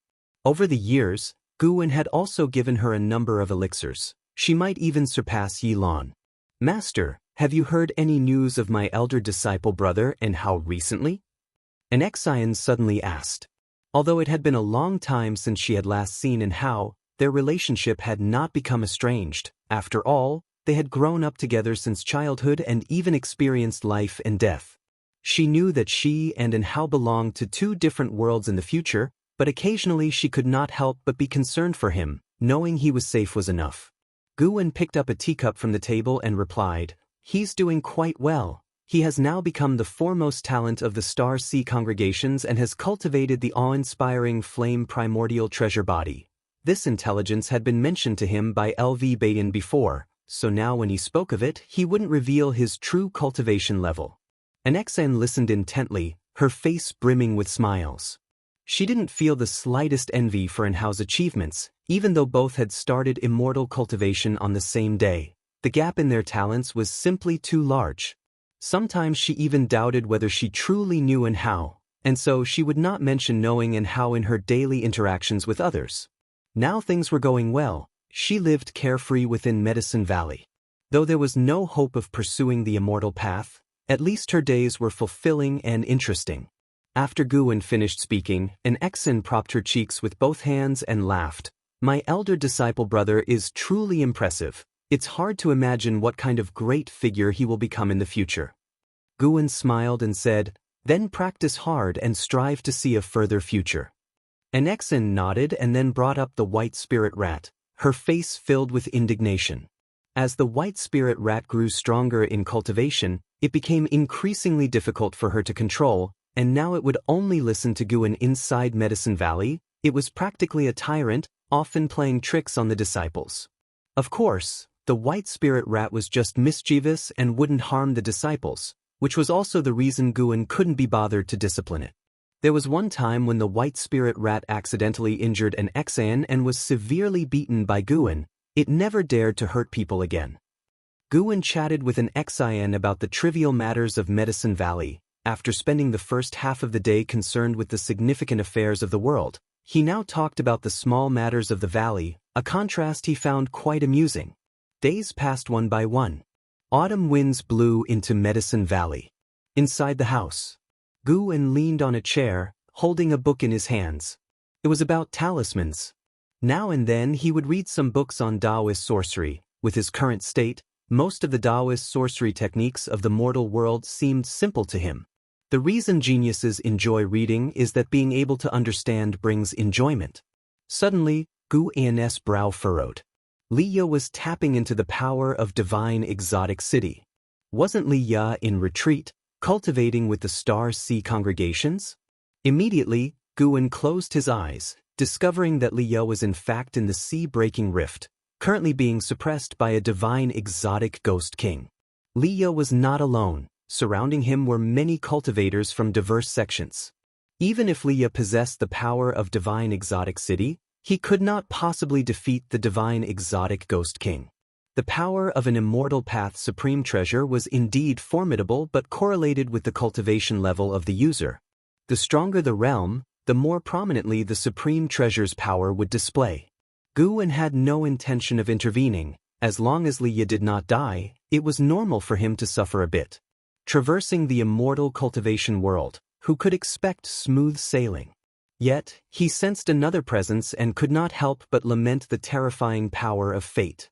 In the divine exotic realm, within a realm of minor heaven and earth, beneath a crimson sky, dust flew across the land like dragons and phoenixes contorting while innumerable divine exotic resentful ghosts swirled like moths, densely packed, enough to make one's scalp tingle.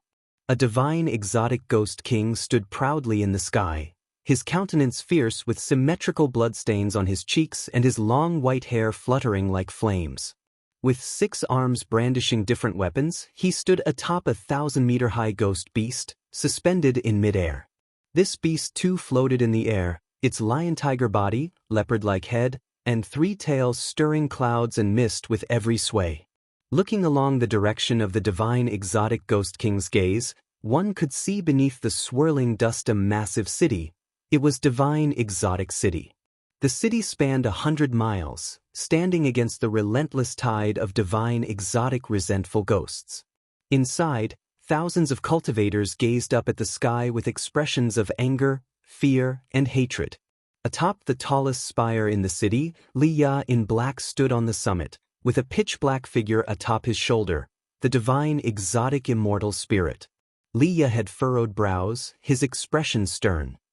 Divine exotic city has actually fallen into the hands of a minor immortal cultivation of the divinity transformation realm. Boy, aren't you feeling overwhelmed? Strong as divine exotic city is, how can your frail body exert its divine power? The divine exotic ghost king sneered.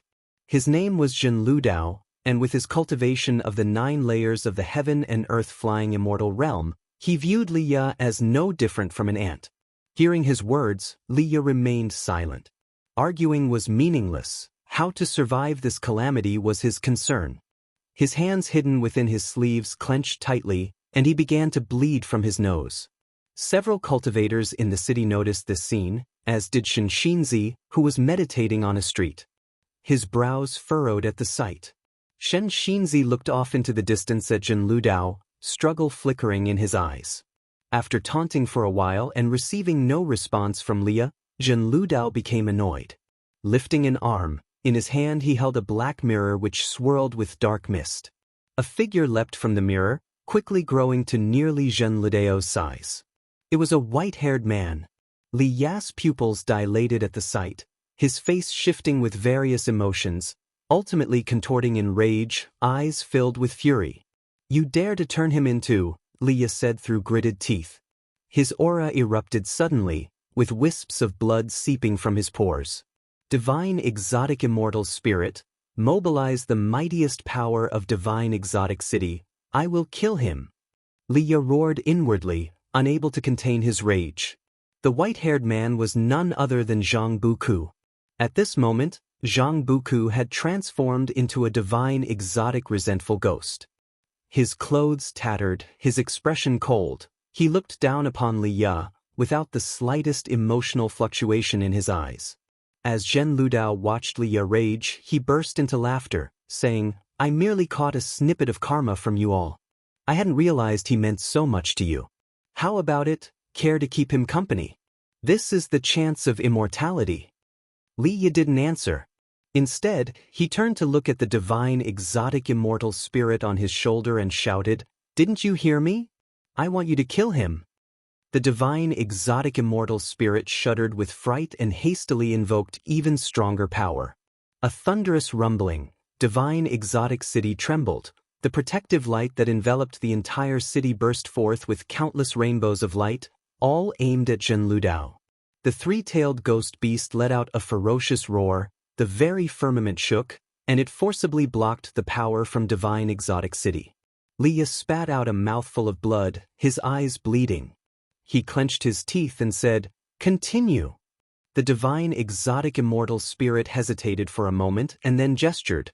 The power of those light rainbows surged, overbearing the howls of the three-tailed ghost beast, drawing ever closer to it. Zhen Ludao was taken aback and became interested. Li Yi bled from his 7 orifices, his spine began to bend, but his gaze remained fixated above, wishing he could tear Zhen Ludao to pieces. Amitofo. Layman Li, there's no need for further effort, striving in vain is useless. The voice of Xianxia suddenly rang through the heavens, serious in tone. A golden light rose from within the city, piercing through the protective light and going straight through the neck of the three-tailed ghost beast, which, despite struggling instinctively, could not dissipate the golden light. Xianxia looked at Zhen Ludao, his eyes flickering with interest. The golden light unveiled a long golden staircase with Xianxia ascending from the bottom. His body radiated with Buddhist light, and the prayer beads in his hand were aflame. Li Yi couldn't help but look at him, surprised. "Layman Li, you are still young. Let this humble monk be the one to sacrifice. As the saying goes in the Journey to the West by the womb of the earth Bodhisattva, if I don't enter hell, who will? Do not lose your sanity over the passing of an old friend. Keep this rage in your heart and let it fuel your fighting spirit." Xianxia spoke firmly. As his words fell, he stepped out from the light of divine exotic city. His Buddhist light surged wildly, engulfing Zhen Ludao and the three-tailed ghost beast like a tidal wave. In the eyes of Li Yi and the cultivators in the city, a giant golden prayer bead phantom appeared in the sky, trapping Zhen Ludao and his mount within with an inconceivable method. The giant prayer bead phantom suddenly vanished, and with it the figures of Zhen Ludao and the three-tailed ghost beast. Around the world, the divine exotic resentful ghosts came to a halt, and after a moment of silence, they quickly dispersed, like fish scattering invisibly into the void. Li Yi then knelt on the summit, slowly bowing his head, murmuring, "Zheng, no." Before he could finish, he collapsed. The world grew dim. By the seashore, Zhen Ludao dragged Shinzin's head, pulling his body across the sand. He journeyed to the divine exotic life tablet and tossed Xianxia to the ground. He complained, "Realm Master, why won't you let me eat him? Just because he's from the Bitter Sea Buddha sect? Do you really need to be so cautious?" The voice of the Master of Divine Exotic Realm came out from the divine exotic life tablet. "He has significant karma, you must not kill him. Also, you may not kill anyone with close karma to Zhang Buku." Zhen Ludao's demeanor changed, a sudden flare of anger emerging as he glared, "Why? The being called Destroyer of Heavens has personally requested that I protect Zhang Buku." Hearing this, Zhen Ludao paused, then sank into silence. Taking a deep breath, he said no more and turned to leave. Once he disappeared, the Master of Divine Exotic Realm emerged from the life tablet, approached Xianxia, and looked down, murmuring, "A reincarnation of a heavenly demon. What exactly is the Bitter Sea Buddha sect scheming?" He lifted his right hand and began healing Xianxia with his own divine power. Meanwhile, back in Medicine Valley, Gu-en withdrew his attention. The Master of Divine Exotic Realm was sensible. If he dared to cause trouble, risk or not, Gu-en would have had to intervene. But the thought of Zhang Buku becoming a divine exotic resentful ghost made Gu-en sigh. He couldn't constantly watch over Zhang Buku. The last time he detected Zhang Buku in the divine exotic realm, Zhang Buku had already transformed into a resentful ghost, fortunately retaining a sliver of will. If the master of divine exotic realm were to be obliterated, then all the divine exotic resentful ghosts would vanish as well. That meant Zhang Buku was now tied to the fate of the realm master. Chapter 281. The Enlightened Master. Guan. 2 years had passed since Liya and Zhang Buku had met. In those 2 years, the seas continued to surge with activity. Countless cultivators and demons rushed into the sea-breaking rift. Such strife never ceased. Some found their fateful breakthroughs while others fell with regret. The supreme sect had been peaceful, with the majority of its disciples diligently pursuing their cultivation. Days in Medicine Valley were even more serene. On this day, Guan arrived early in Mystic Valley, waiting for someone who was soon to appear. Near noontime, dressed in black, Liya descended from the sky, landing below the pavilion. This time, he didn't enter through the window but stood beneath it, gazing at Guan's windowsill, silent for a long time without taking a step forward. The blood prison great saint, lying on the ground, watched him with a peculiar look in its eyes. It could feel that his mood was very low, and his entire being seemed dispirited and lost. "Senior brother Li, why have you come?" Lu Jiujia hurried over, asking excitedly. Liya snapped out of his trance and looked towards him, managing a strained smile. "I came to see your senior brother Gu. He's upstairs. Usually he doesn't spend much time in Mystic Valley, but today he's been here all morning. So he was waiting for you after all," Lu Jiujia remarked with a sigh. He could obviously tell something was off with Liya, hence his words. Liya nodded at him, then ascended the stairs. Upon reaching the second floor, he pushed open the door and entered. Guan, who was seated in a chair, put down the Supreme Secret Records book he had been reading and looked at Liya, exclaiming with surprise, "Senior brother Li, what brings you here?" Looking at Guan, Liya's eyes suddenly reddened. He closed the door behind him, then walked over to the desk, clenching his fists tightly and gritting his teeth. Guan's smile faded as he asked anxiously, "What's wrong? What happened?" Liya dared not meet Guan's gaze because Zhang Buku had once said that Guan was his only senior relative. Zhang Buku, Liya started with difficulty. "What happened to him?" Guan stood up abruptly. Liya took a deep breath and recounted what had happened to Zhang Buku.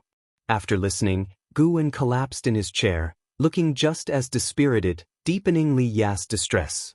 "Wait, you said he became a divine exotic resentful ghost, which means he's still here, isn't he?" Guan asked urgently as if grasping at a thought. Liya turned his head and replied, "He's still here, but becoming a divine exotic resentful ghost means he's no longer who he was.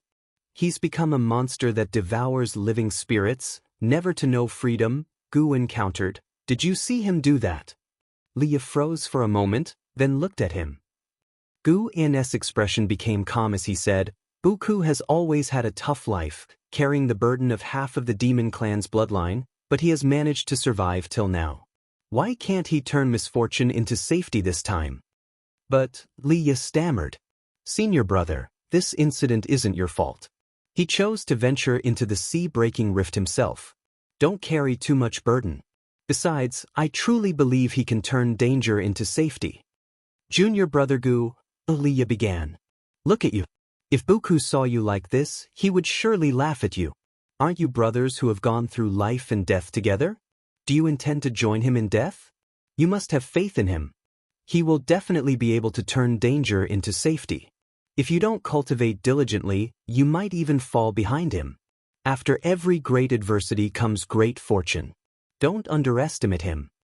Guan said with a smile, a look of anticipation on his face. Liya knew Guan was comforting him, but he couldn't help but think, what if Zhang Buku truly could overcome this peril? Guan invited him to sit down and inquired about his experiences over the years. Liya began to share his life in the past years, and Guan interjected with questions from time to time. The more he did so, the more ashamed Liya felt. Zhang Buku was gone.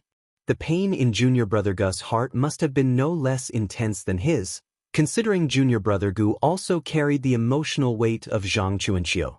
And yet, junior brother Gu still comforted him. A divine exotic immortal spirit appeared on Liya's shoulder without him noticing. It looked at Guan, blinked slyly, but Liya missed this moment. The two brothers talked for a long time. Until dusk, Liya stood up. He looked at Guan and said, "I've come back this time just to tell you about this." "Thank you, junior brother Gu. I won't give up hope. I'll cultivate even harder and will save Zhang Buku sooner or later." Determination colored his face, and his eyes blazed with fighting spirit. Guan naturally encouraged him. And so Liya left. He didn't exit through the window but walked down the stairs. Guan did not accompany him. Liya stopped in front of the blood prison great saint, turned to look at it, and said, "Oxhead, I swear I won't let anyone I care about end up in danger again. And your master, I will protect him too." With those words, he leaped into the sky and vanished into the horizon. The blood prison great saint rolled its eyes and muttered, "Crazy in the head. Who's protecting who? And why are you telling me? Am I your father?" A month after Li Ya's departure, another person returned. It was the monk Xianxia. He made his way to the third medicine valley.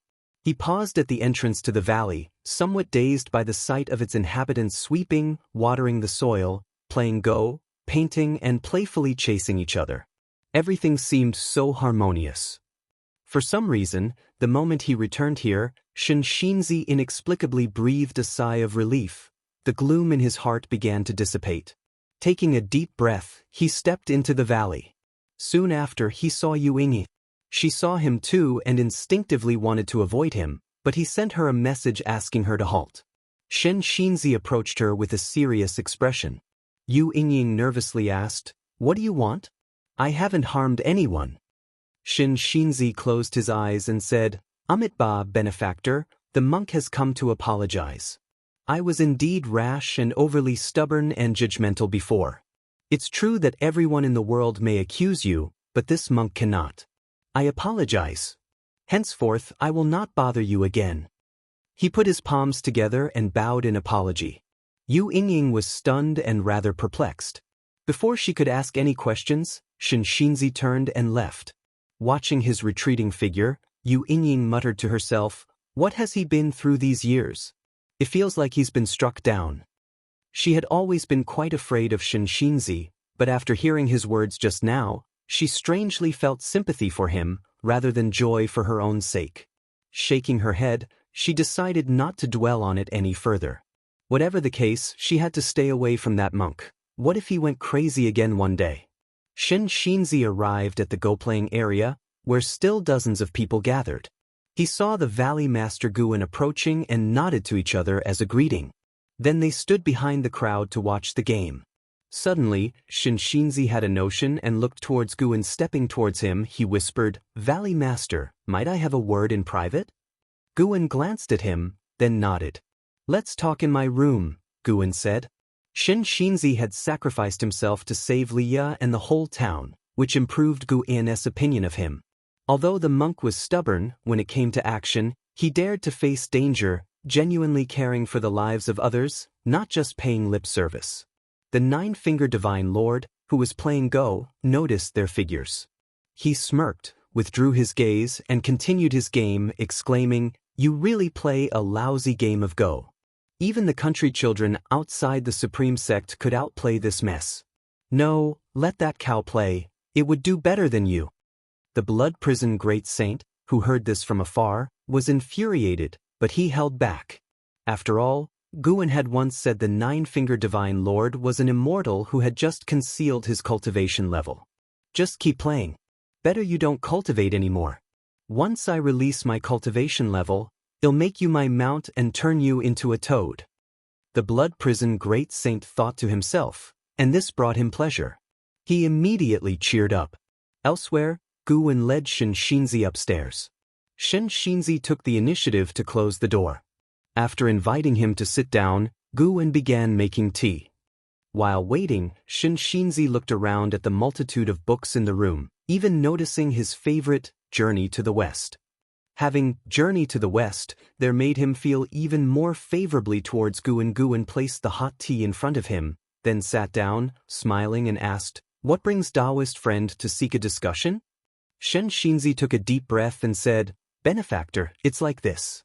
I have a good friend who has spent his life detesting evil and seeking to vanquish demons to save the suffering masses. However, he suddenly discovered he was a reincarnation of a demon. What should he do? Classic, I have a friend, scenario. Guwen pondered and said, is the relationship between past and present lives so important? What sin cannot be washed away even through reincarnation? Why should he fret? Why not just continue walking the path he believes in? But he truly is a demon, Xianxia began. So what? Are demons absolutely bad, and are humans definitely good? Do you really think you should distance yourself from this friend? Taoist friend, if that's the case, then I have to speak up. It's disappointing that monks who have supposedly transcended worldly matters are so caught up in appearances. Guwen began an impassioned critique of Xianxia. His inclination to give advice had been thoroughly roused. Xianxia did not get angry and listened intently. Guwen, who had invented the game of Go, must have extraordinary insight, and Xianxia had previously felt that Guwen's perspective on life was truly open-minded. His moral standing was undoubtedly higher than his own. Cultivation isn't all about increasing one's cultivation level. Guwen talked for a while, feeling refreshed once he had finished. It didn't matter to him whether Xianxia took the advice to heart, he simply felt good about having aired his views. Xianxia, deep in thought, asked, if one lays down the butcher's knife, can they truly become a Buddha on the spot? Guwen replied, not without irritation, how can that be possible? That's just being unreasonable. Sins need to be washed away by good deeds. Besides, your friend has not done anything evil in this life and has even saved many people, right? Xianxia nodded, his previously furrowed brows finally relaxing. He began to ponder. Guwen did not disturb him and simply picked up a book to read. The room fell into silence. After a full half of an ancient hour, Xianxia stood up, bowed to Guwen and said, Amitba. Thank you, benefactor, for resolving my doubts. Guwen waved his hand and said, what's there to thank for? If you really want to express gratitude, find time to guide the disciples of my valley in their cultivation. Xianxia did not refuse, and inwardly he felt moved. Guwen was truly a profound being, always considering others. He asked, benefactor, I see you have many books in your room. May I take a look at one? Upon hearing this, Guwen began looking around. Xianxia suggested, how about the book in your hands, lend it to this monk to study? Guwen's expression changed instantly, and he closed the Supreme Secret Records and said, not this one. Chapter 282 Reincarnation of the Great Fortune of Energy Movement. Out of respect for social interaction, Xianxia had refrained from using his divine sense, so he was unaware of the content of the book in Guwen's hands. Even when Guwen refused him, he did not entertain any impolite thoughts. He inquired why, and Guwen replied that Buddhism's sect did not deem it suitable to read secular books, and then he handed Xianxia a copy of Righteous Path and Demon Path. Righteous Path and Demon Path told the story of how Sword Venerable Fudao inscribed the characters for Righteous Path at the Heavenly Repair platform, revealing the dark secrets of the Supreme Sect. Instead of tarnishing the Supreme Sect's reputation, the book made more people aware of the sect's pursuit of righteousness, encouraging them to actively correct their errors. Although the book was not as popular as Journey to the West or Investiture of the Gods, many within the sects still favored it, studying it repeatedly. Xianxia took the book, and upon seeing the title on the cover, his interest was piqued. He thanked Guwen and left. After he left, Guwen finally took out the Supreme Secret Records and continued reading. He found it difficult to concern himself with the troubles of others' lives. When asked, he would speak his true thoughts without imposing. He had his own life to live. Why worry more than necessary? Guwen liked to consider himself an observer in others' lives, acting as he pleased, but without becoming overly fixated, lest it turn into regret. After arriving at the third Medicine Valley, Xianxia decided not to leave, and Guwen did not turn away this 9 layers wandering immortal realm great cultivator. Today's third Medicine Valley was undoubtedly the strongest place in the Supreme Sect, even on the continent. With Xianxia and Nine-Fingered Divine Lord there, Guwen was not concerned for the safety of Medicine Valley and was more at ease when venturing out. 5 years passed quickly. That year's summer was not as hot as previous ones. Guwen descended the stairs and saw many cultivators flying across the sky. This year, the Supreme Sect was preparing to host another alchemy conference, and it promised to be lively. Guwen also planned to go and enjoy the bustle. After descending the stairs, he rode off on the Blood Prison Great Saint. Just as the Blood Prison Great Saint stood up, Xiaoyu caught up.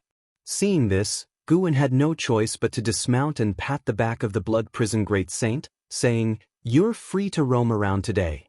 With Xiaoyu present, it wasn't appropriate for Guwen to ride a mount. Both of them riding together? What would that look like? Guwen valued his reputation and integrity. The Blood Prison Great Saint left with a joyful expression, and Xiaoyu asked, "Why not continue to ride?" Guwen rolled his eyes at her and said, "I was already riding it, and you came to find me, obviously wanting to follow. If that's the case, I can only bring you along." This girl was playing coy, just trying to gauge his thoughts. Sure enough, upon hearing his words, Xiaoyu's lips curved into a slight smile, and a charming smile brightened her face. "Let's go. Let's take a stroll around the outer gate city." "Okay." The two of them leapt up and flew towards the outer gate city. 30 minutes later, Guwen and Xiaoyu arrived below the heavenly repair platform. Looking up, the platform was swarming with people, a magnificent sight. Guwen felt the presence of many in the Immortal Path realm, and although his days passed year by year in sameness, the Supreme Sect was growing stronger each year. It was said that the Hall of Elders in the sect had changed a lot of members, and the overall cultivation realm had elevated. Clan families within the gate would recruit cultivators from overseas, so those who stepped down were not suppressed. Instead, they became stronger and gained greater benefits.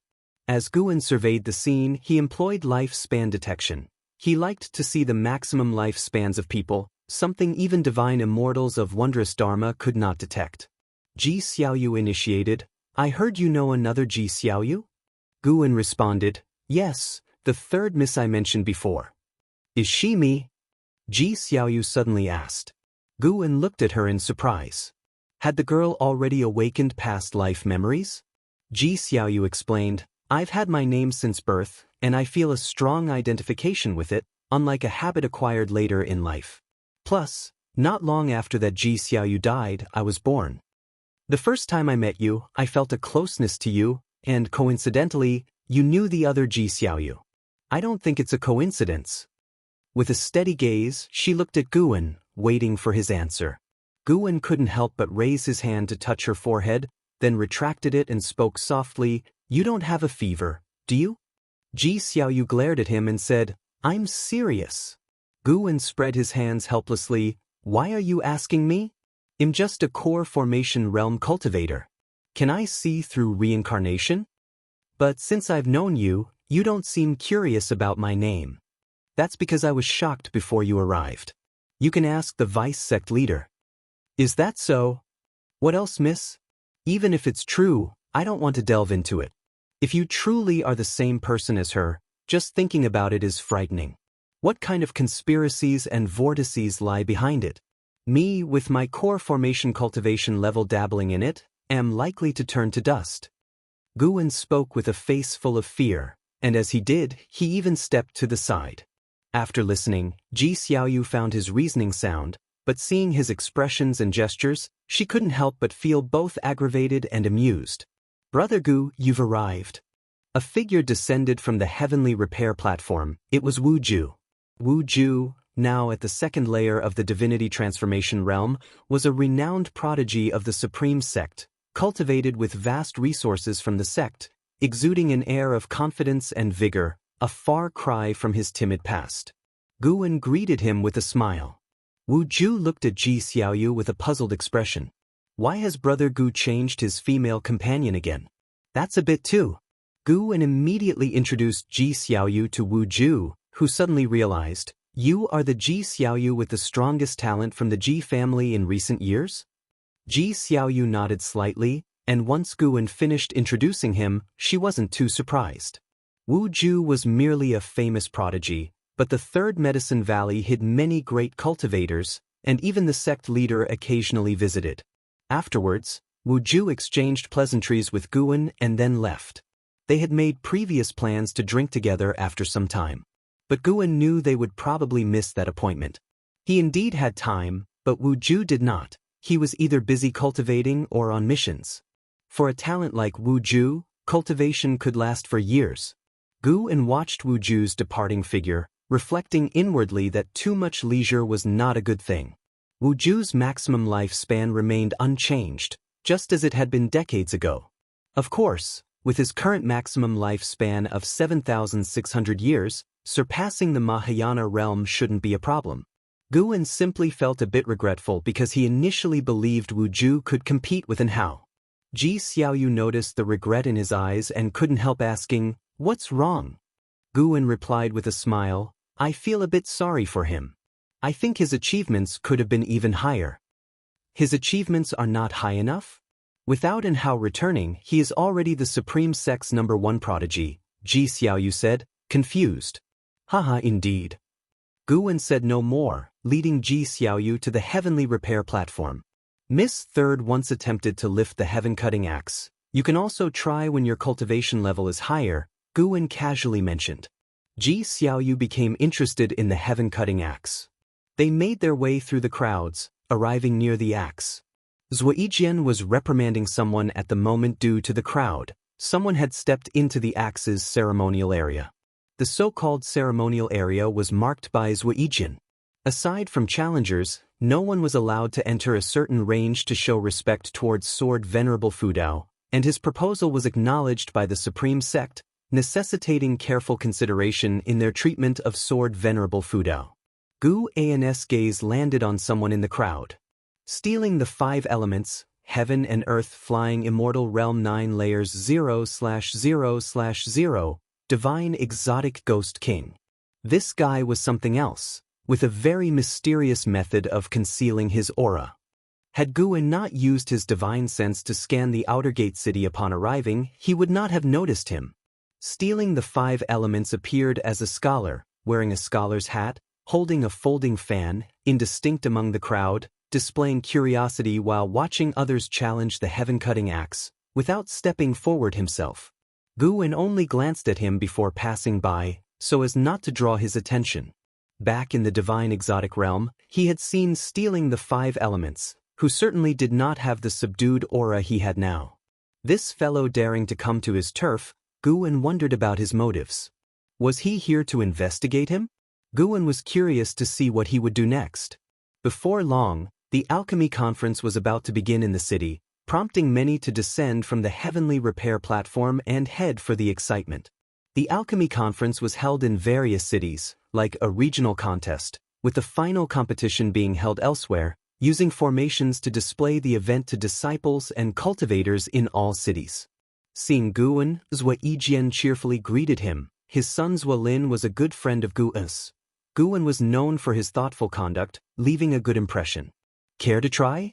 Test how your cultivation has progressed recently," Zuijian invited with a jovial tone.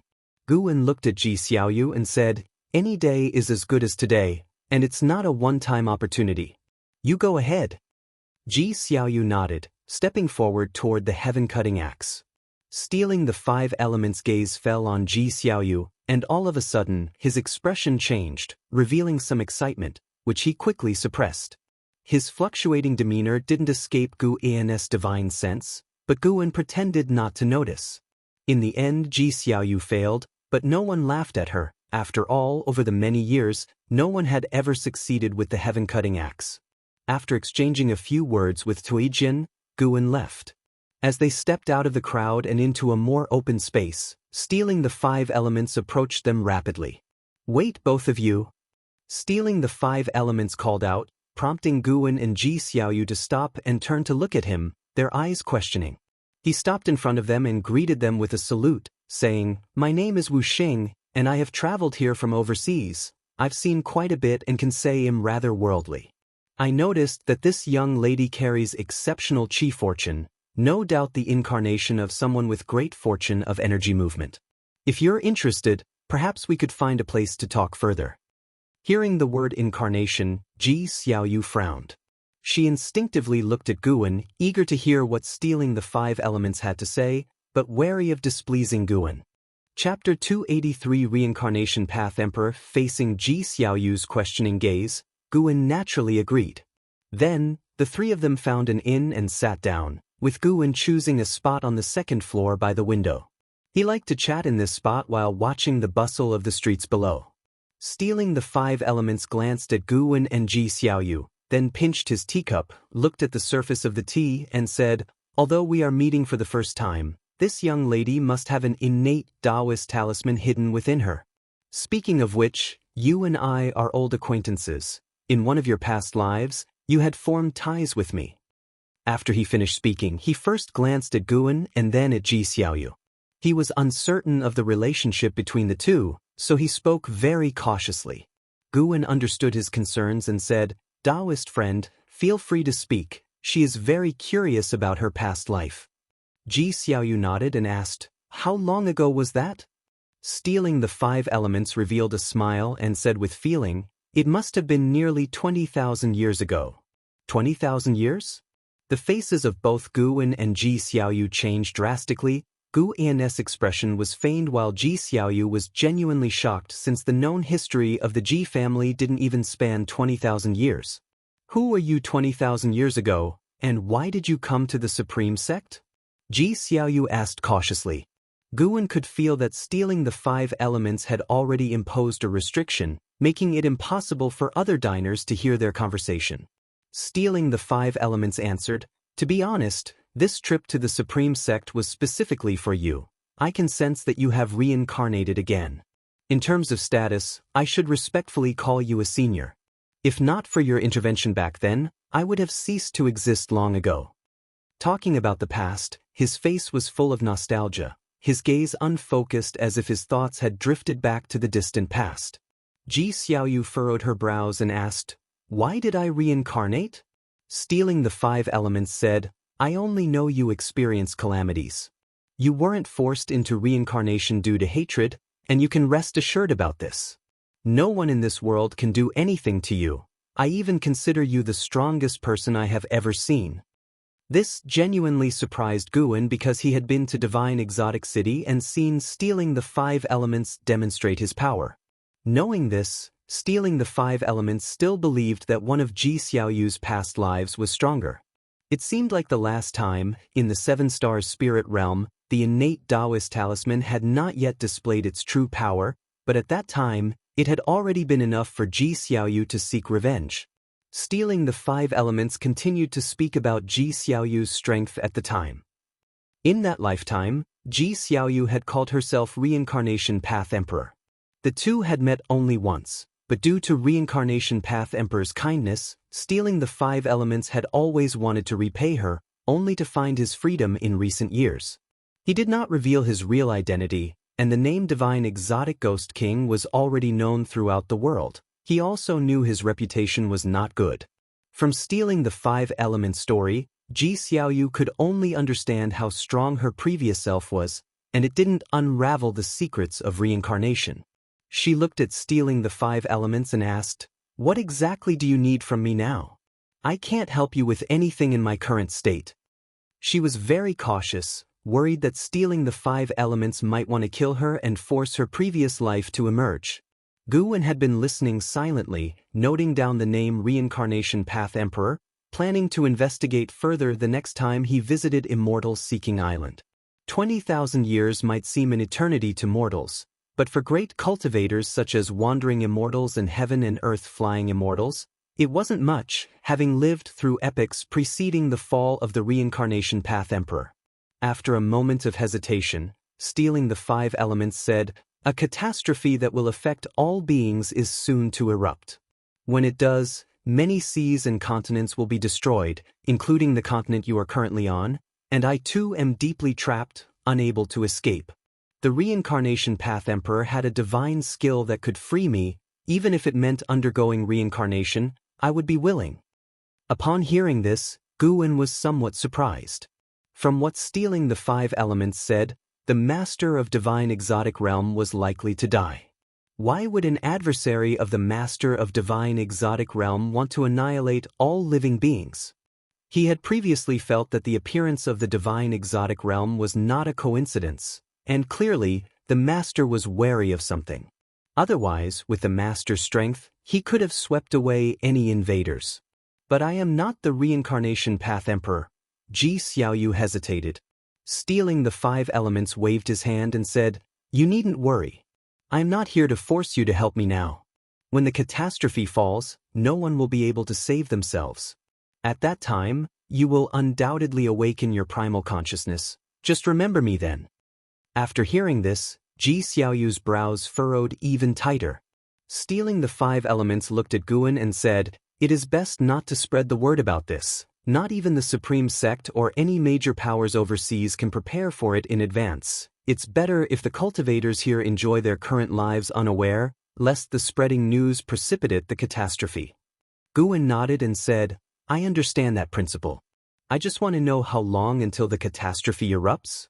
If it's a few hundred years later, then I am relieved." Stealing the 5 elements laughed, suddenly finding this core formation realm minor cultivator quite amusing. Ji Xiaoyu couldn't help but shoot Guan a look, but she had to admit, after Guan asked that question, a lot of her tension was relieved. It could be as soon as a few decades or as long as a few centuries.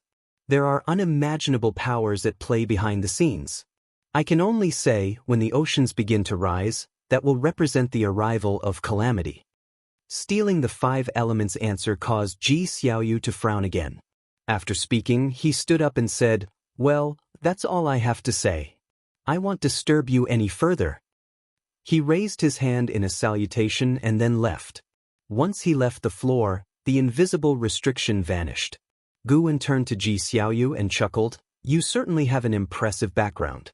I might have to think twice before joking with you in the future." Ji Xiaoyu huffed, "Aren't you joking now?" After hearing his words, what do you think? I am not pleased. Although I had already guessed that I and the 3rd miss you spoke of are the same person, I actually hoped my guess would be incorrect. Now, learning even more identities has only increased my displeasure. Ji Xiaoyu spoke calmly, her tone devoid of any emotional fluctuation. Guan looked at her, his gaze turning thoughtful. Normally, he subconsciously considered this live's Ji Xiaoyu and her previous life as the same person, even if their characters differed. In his heart, they were the same. However, different memories and experiences had shaped a different person, even though the soul remained the same. The essence of being human is more than just the soul. Guan tried to comfort her. If you are unhappy, then focus on cultivating, making your life in this incarnation last longer, or perhaps even achieving enlightenment. Ji Xiaoyu shook her head. I can't achieve enlightenment. I will eventually die. The reason I cultivate is merely to make this life last longer and experience more. I often bother you just to enrich this life's experiences. She paused, then smiled and added, "Besides, you can only live for a few hundred years yourself, so why comfort me? Don't worry, even if I am unhappy, I am willing to accept this reality." Acceptance, huh? Guan chose not to probe further. He then called for the waiter and ordered a table full of exquisite food and drinks, shifting the conversation to the alchemy conference. Ji Xiaoyu's attention shifted as well, and it was as if the conversation with stealing the 5 elements had never happened. The alchemy conference eventually ended, and the cultivator who won first place was from overseas, a disciple of the Purple Pill Palace. It was the first time the disciples of the Supreme Sect had learned about Purple Pill Palace, an ancient alchemy sect that brought many alchemy techniques through this conference. Purple Pill Palace also offered to take a group of Supreme Sect disciples to their palace to cultivate the alchemy Tao, stirring excitement throughout the Supreme Sect. Guan was mainly concerned about stealing the 5 elements, who remained at the Supreme Sect and even formally became an inner sect disciple. Except for Guan, no one knew his true cultivation level. Even Xianxia and the 9-Finger Divine Lord could not see through him. By the end of summer, stealing the 5 elements had become a regular at the chess area of the 3rd Medicine Valley. One day, Guan had just returned from the North Sea Mountain and was discussing the affairs of Mystic Valley with Lu Jiujia. He suddenly felt a strong aura of battle coming from afar. From within the sea-breaking rift, this pressure had surpassed that of the heaven and earth flying Immortal. That meant the master of divine exotic realm might have made a move. It seemed that stealing the 5 elements' words might indeed be true. Alright, I agree. I'll discuss with the sect next time to expand Mystic Valley. Guan nodded. Lu Jiujia immediately showed a smile. Guan shared the profits of Mystic Valley with him every year. The bigger the Mystic Valley, the more he would gain. Since he had begun cultivating the Taoist expansion skill, Lu Jiujia had rekindled his fighting spirit. For this skill, he needed a lot of medicinal herbs. Guan suddenly remembered something and said, "Let's release your cultivation level by the end of this year. Take all the elixirs you have." Lu Jiujia frowned and asked, "Why? Can't we wait a bit longer?" "Because you only live to be 190 years old." Guan did not reveal this fact. Instead, he said, "I have obtained a higher-level mental method. I will pass it on to you later, and then you can release your cultivation level multiple times." Upon hearing this, Lu Jiujia was instantly overjoyed and quickly agreed. Guan patted his shoulder and then left. Lu Jiujia had begun to fantasize about what kind of transformation he would undergo after lifting the restrictions on his cultivation. Guan arrived at the 3rd Medicine Valley and went to the chess area. The 9-Finger Divine Lord had encountered an opponent again. It was stealing the 5 elements. Stealing the 5 elements mastered the rules of Go and swiftly dominated the chess scene of the Supreme Sect. The 9-Finger Divine Lord, unable to see through his hidden cultivation, was quite frustrated. Of course, in the heart of the 9-Finger Divine Lord, stealing the 5 elements was definitely not an ordinary person.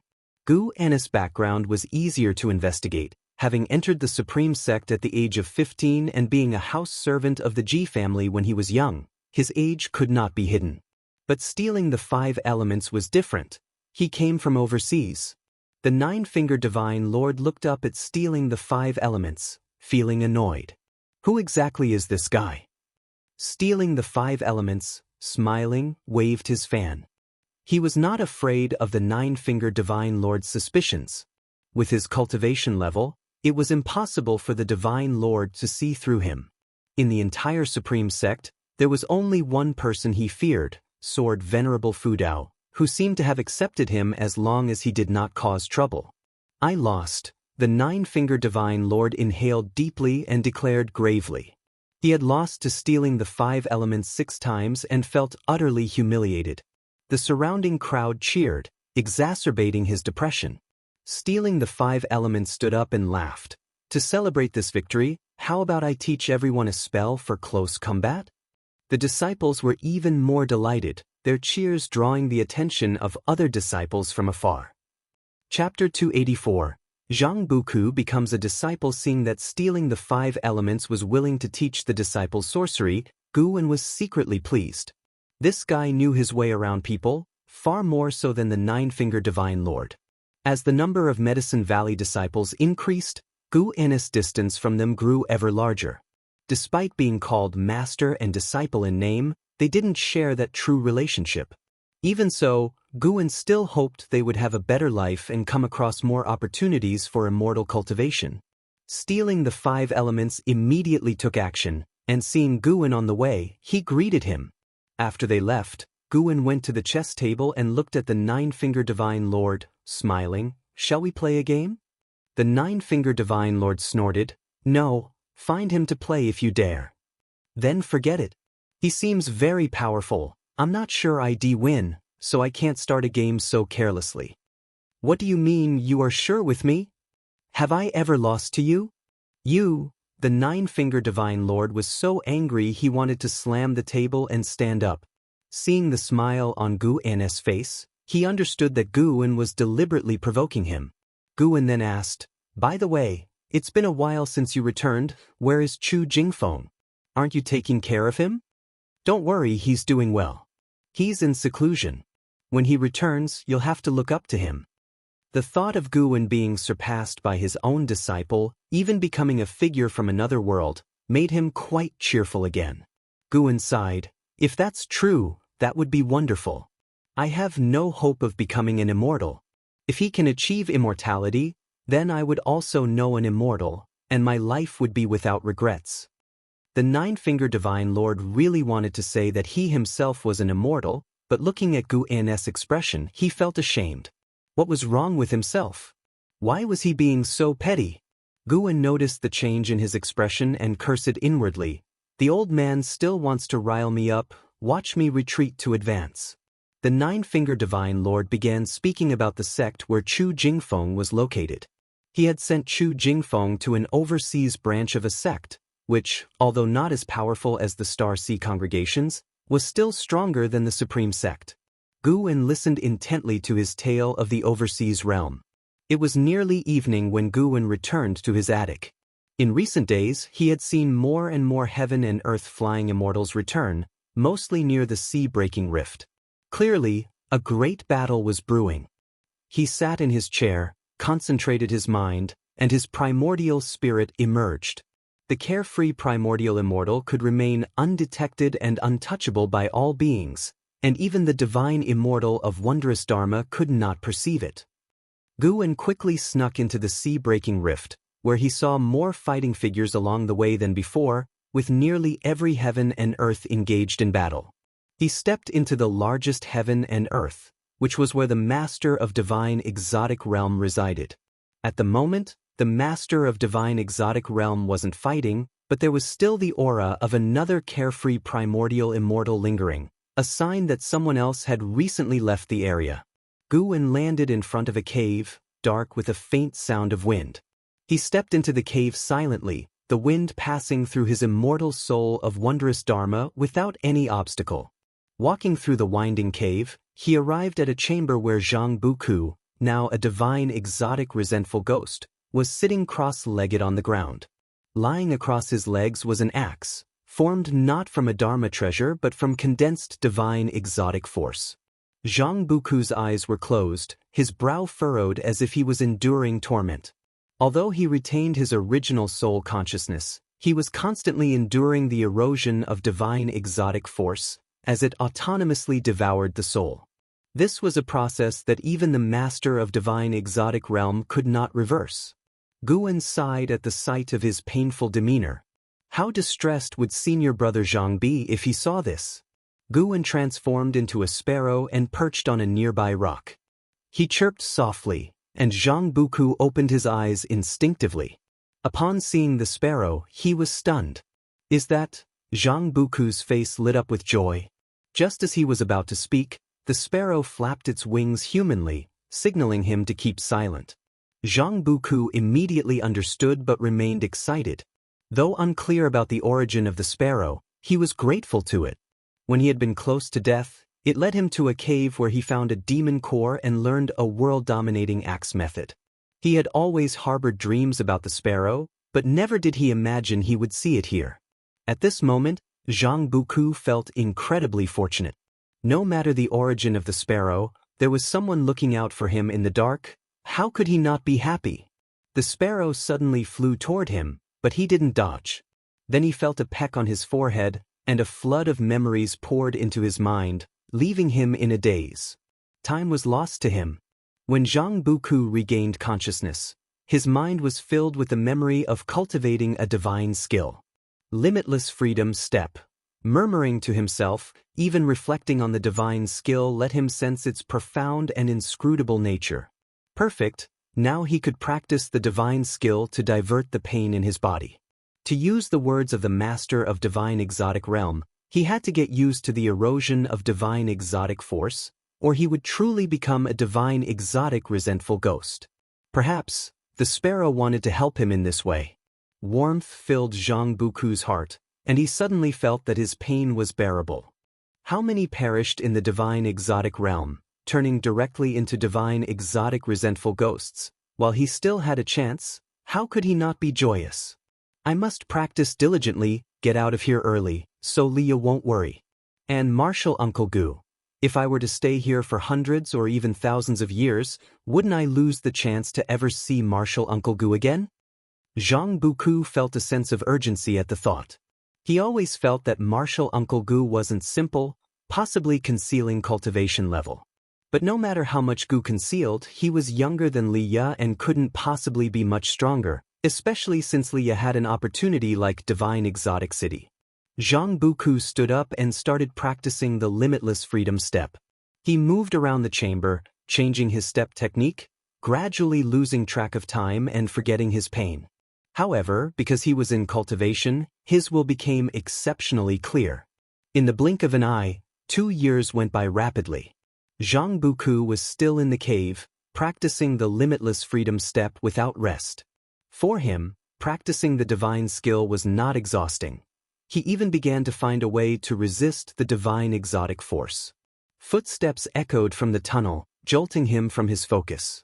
He turned to see the master of divine exotic realm slowly entering the chamber. Zhang Buku had seen him before, so he wasn't afraid, just vigilant.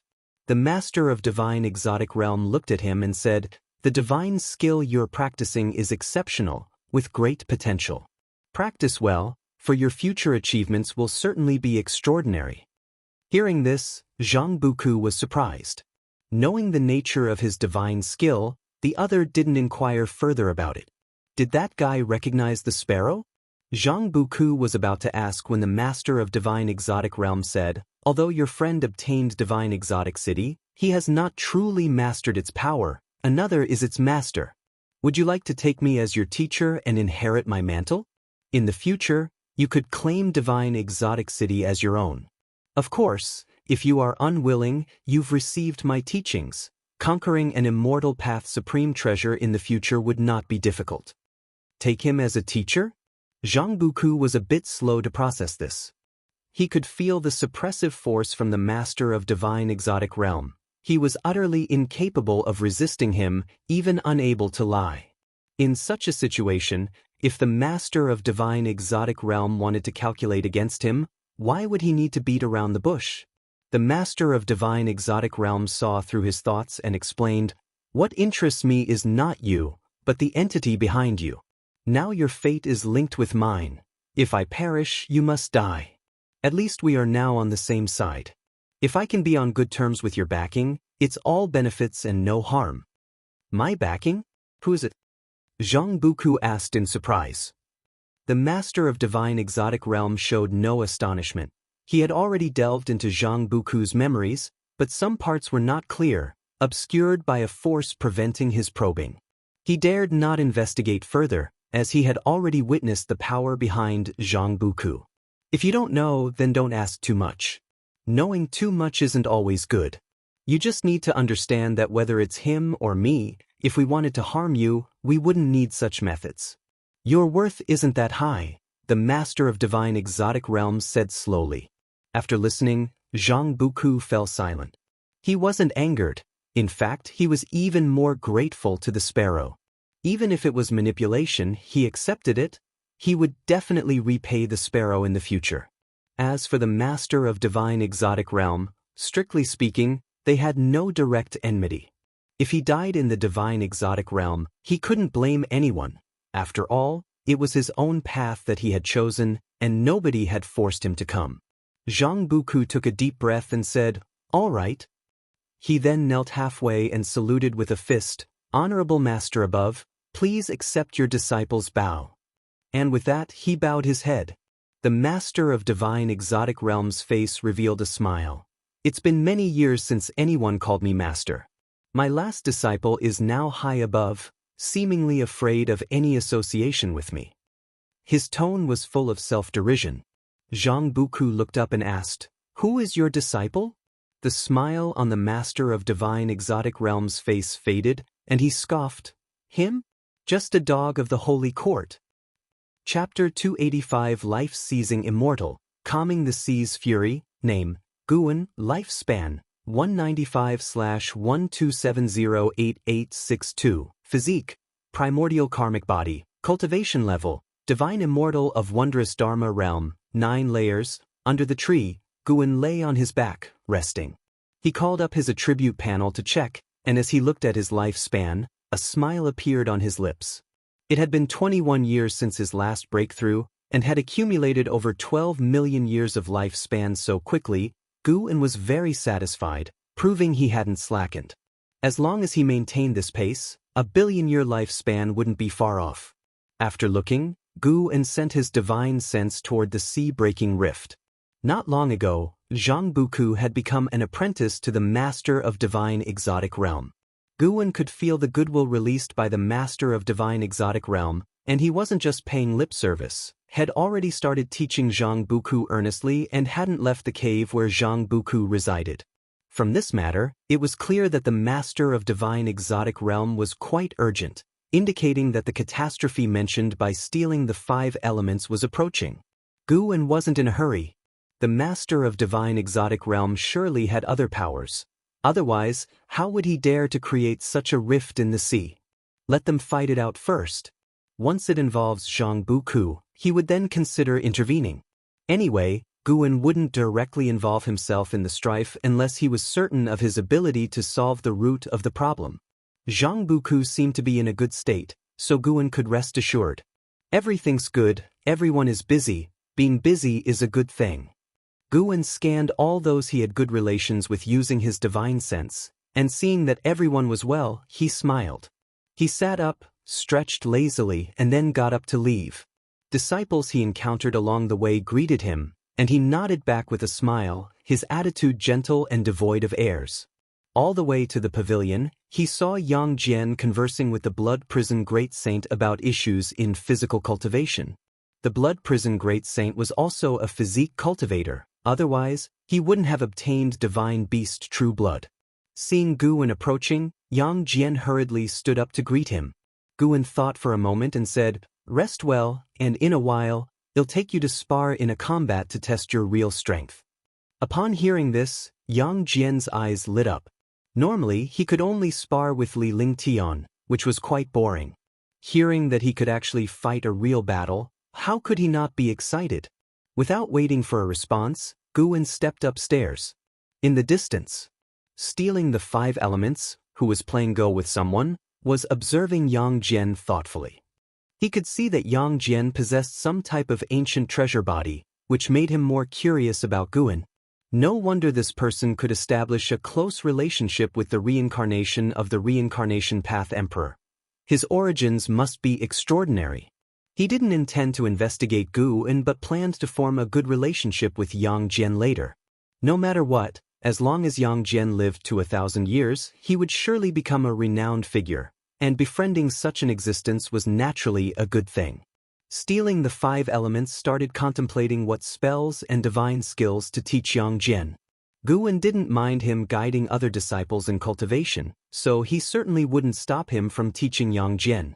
That evening, stealing the 5 elements found Yang Jian.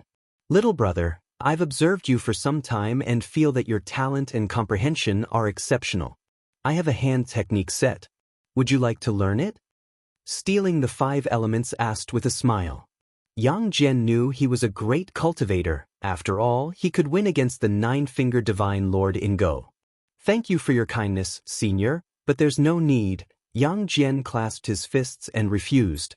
Stealing the 5 elements was slightly taken aback and asked, "Do you think I'm not strong enough?"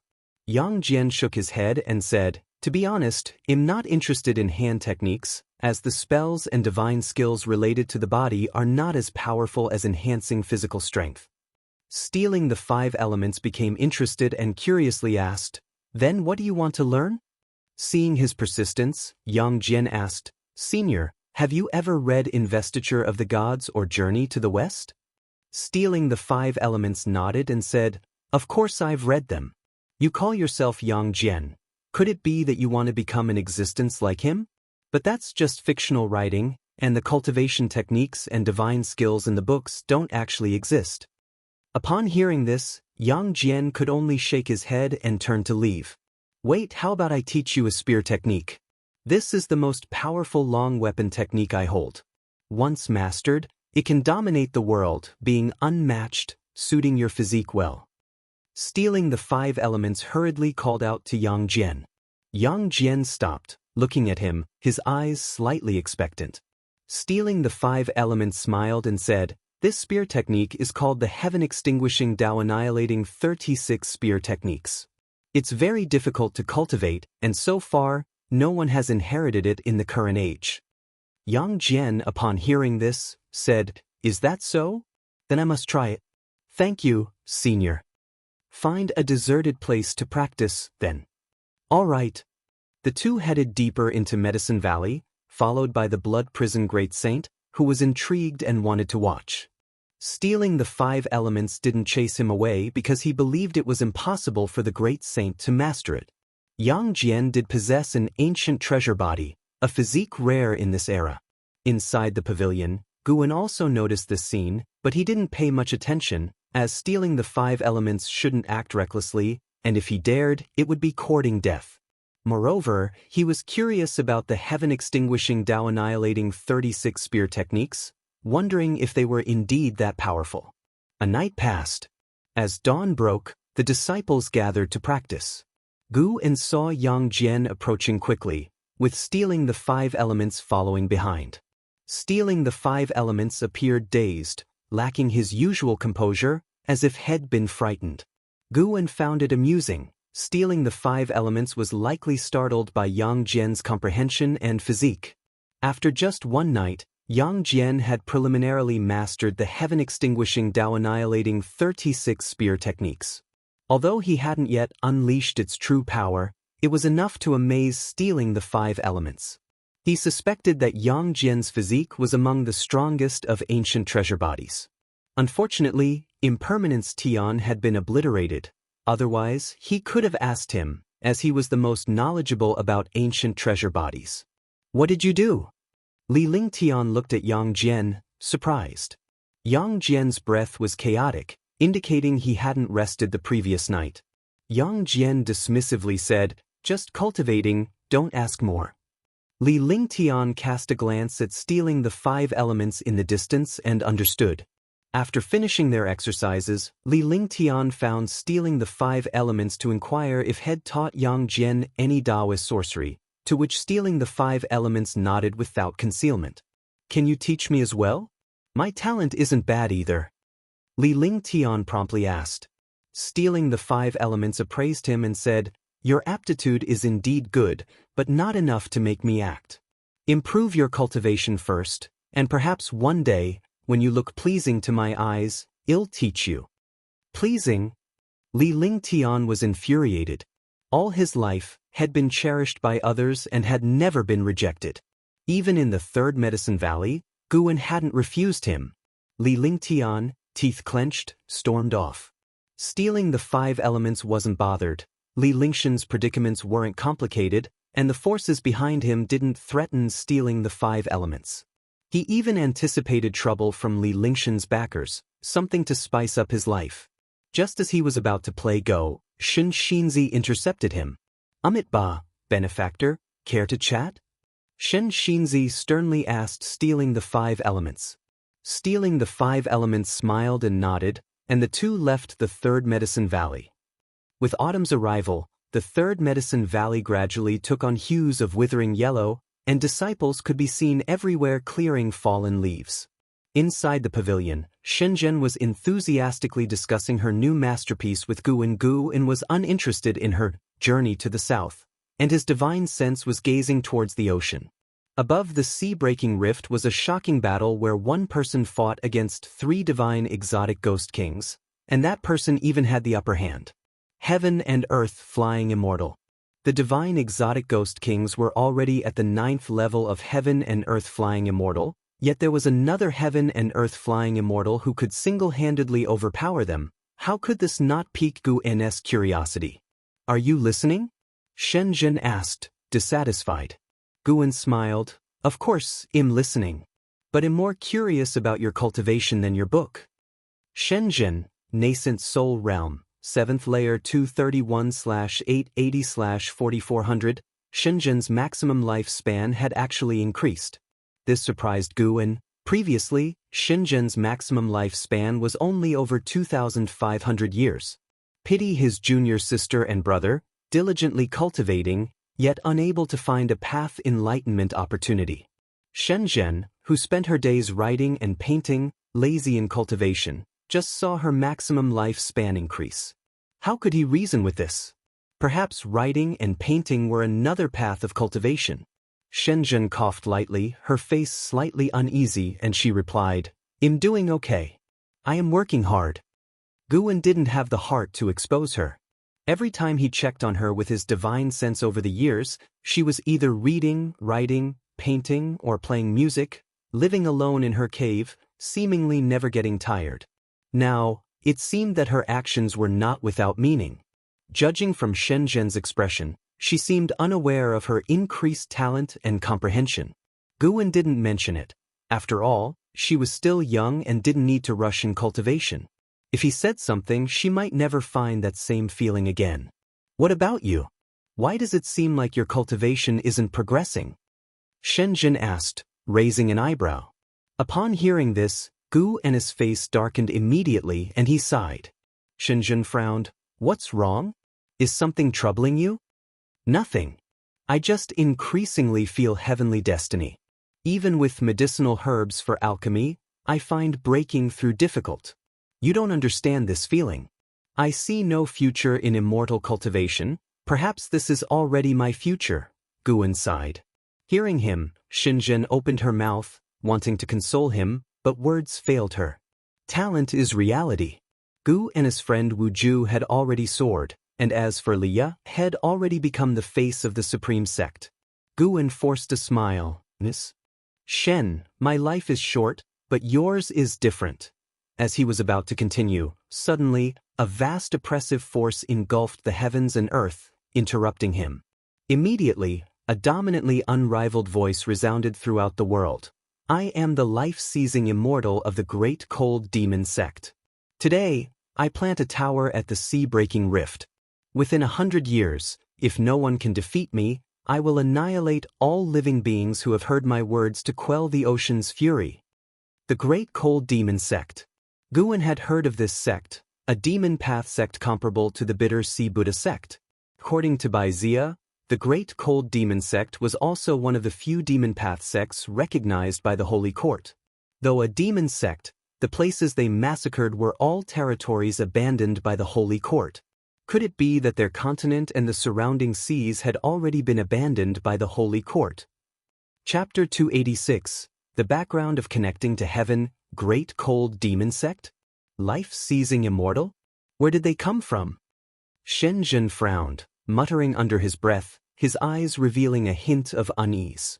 Guwen continued, not sure, but judging from the voice, it's likely a massive creature from the sea. We had peace for just a few decades, and now another significant event is happening. Shenzhen consoled, don't worry too much. The broken sea rift is so far from us. People of talent arise continuously in this world, and good will always overcome evil. We will get through this.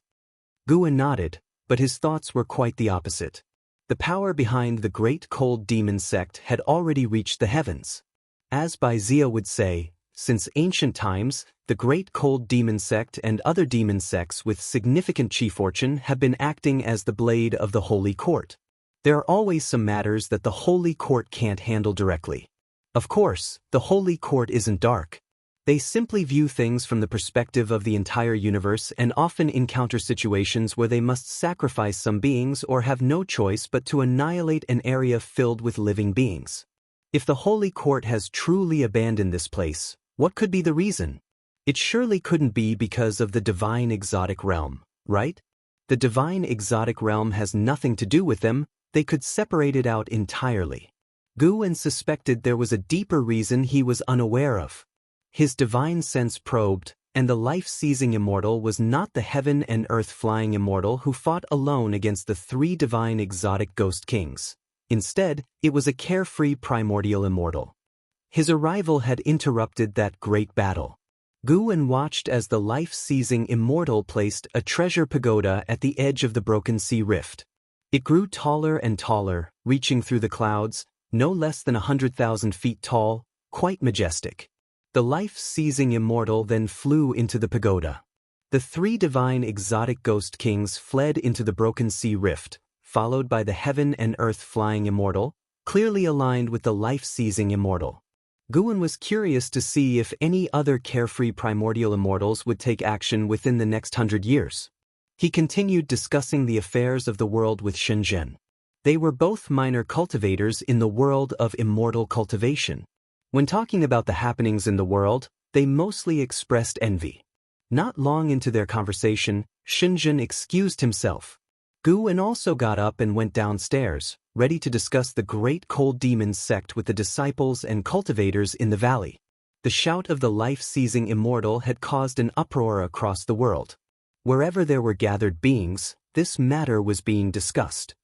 When Guan arrived at the chess area, Nine-Fingered Divine Lord and Stealing the Five Elements were discussing the great cold demon sect with great cultivators from the supreme sect. Other disciples surrounded them, listening intently with tension. Xianxia sat among the crowd as well. Although he rarely spoke, he listened attentively. After Xianxia had spoken with Stealing the Five Elements, the two did not come into conflict. It seemed they had reached some agreement. At the time, Guan hadn't listened because, in his eyes, these two couldn't stir up any trouble. The great cold demon sect has existed for 1,000,000 years. That life-seizing Immortal is also a person from the legends. I didn't expect him to still be alive. Now we're really in trouble, lamented Nine-Fingered Divine Lord. He didn't mention the Holy Court, clearly very wary of it. 1,000,000 years. The disciples listened with twitching eyelids, unable to fathom how long 1,000,000 years was. The younger ones felt a longing. They hadn't completely resigned themselves to fate yet. They always felt that there was hope. The Third Medicine Valley was only the first stage of their entry into the world of immortal cultivation. The world of immortal cultivation is full of stories where those with ordinary talent obtain great opportunities to change their destinies against all odds. Guan also listened intently, as if he were listening to a story, occasionally exclaiming with the surrounding disciples or revealing an incredulous expression. Meanwhile, inside the main city of sect, in a mansion, Lu Lingjun visited the courtyard of the Holy Mother of Western Spirit, where teacher and student sat opposite each other. The Great Cold Demon Sect is comparable to the Bitter Sea Buddha sect. In terms of heritage, they are even stronger. If the Great Cold Demon Sect stands behind the Broken Sea Rift, we are in trouble. The Holy Mother of Western Spirit sighed, bringing up the existence of the Holy Court.